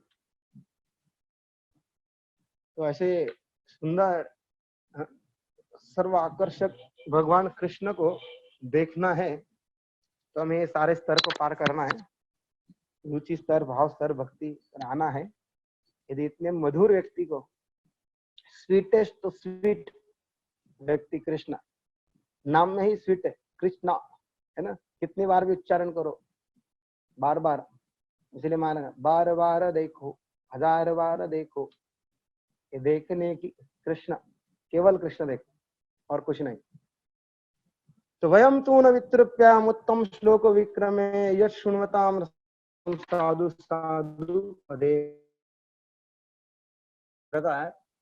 ये निष्ठा भक्ति के स्तर में और कुछ लक्षण है, हम कल के क्लास में उसे देंगे, और 2 दिन शायद तक हमारा क्लास चल सकता है, 7वां दिन है, 9 दिन हो सकता है। मिश्री द्वारा पितरोग दूर होने के समान भक्ति के अनुशीलन में अविधि निवृत्ति तथा रुचि का उदय। तो हम ये 2 टॉपिक है निष्ठा के स्तर में, और कल के लेंगे रुचि के स्तर पर। निष्ठा हो गया है, रुचि भी हो गया है ऑलमोस्ट, अभी आसक्ति, भाव और प्रेम, ये 3 टॉपिक बचे हैं। तो 2 दिन में हम इसे कंप्लीट करेंगे। अभी 10 मिनट है, और हमारे सत्संग के इस ग्रुप में एक माता जी आए, उनका जन्मदिन है, हैप्पी बर्थडे। लक्ष्य स्तर पर आना है। अभी हम अनर्थ निवृत्ति के स्टेज पर, कुछ लोग आए हैं, कुछ लोग नहीं आए, दीक्षा के बाद ही ये शुरू होती है अनर्थ निवृत्ति। तो जो नहीं आए वो जल्दी से जल्दी दीक्षा लेकर, गुरु शरणाश्रम लेकर अनर्थ निवृत्ति करे, और जो है ऑलरेडी वो अच्छे से भजन करके जल्दी अनर्थ निवृत्ति स्टेज को खत्म करके निष्ठा स्तर पर आकर आगे प्रगति करे। और यही हमारे जीवन का लक्ष्य होना चाहिए। बाकी सांसारिक क्रियाएं तो भक्त के लिए होती रहेगी, कोई दिक्कत की बात नहीं है। चाहे कृष्णा आए, हरे, चाहे कोरोना प्रिया आए, कुछ कोरोना आए, कुछ भी आए, कोई चिंता नहीं है। भक्तों को डरने की आवश्यकता नहीं है। भगवान ने वचन दिया, न मे भक्त प्रणश्यति, मेरे भक्तों का विनाश नहीं होता है। इसलिए भक्त निश्चिंत होकर अपने भजन में ज्यादा से ज्यादा मग्न हो जाए। हरे कृष्णा।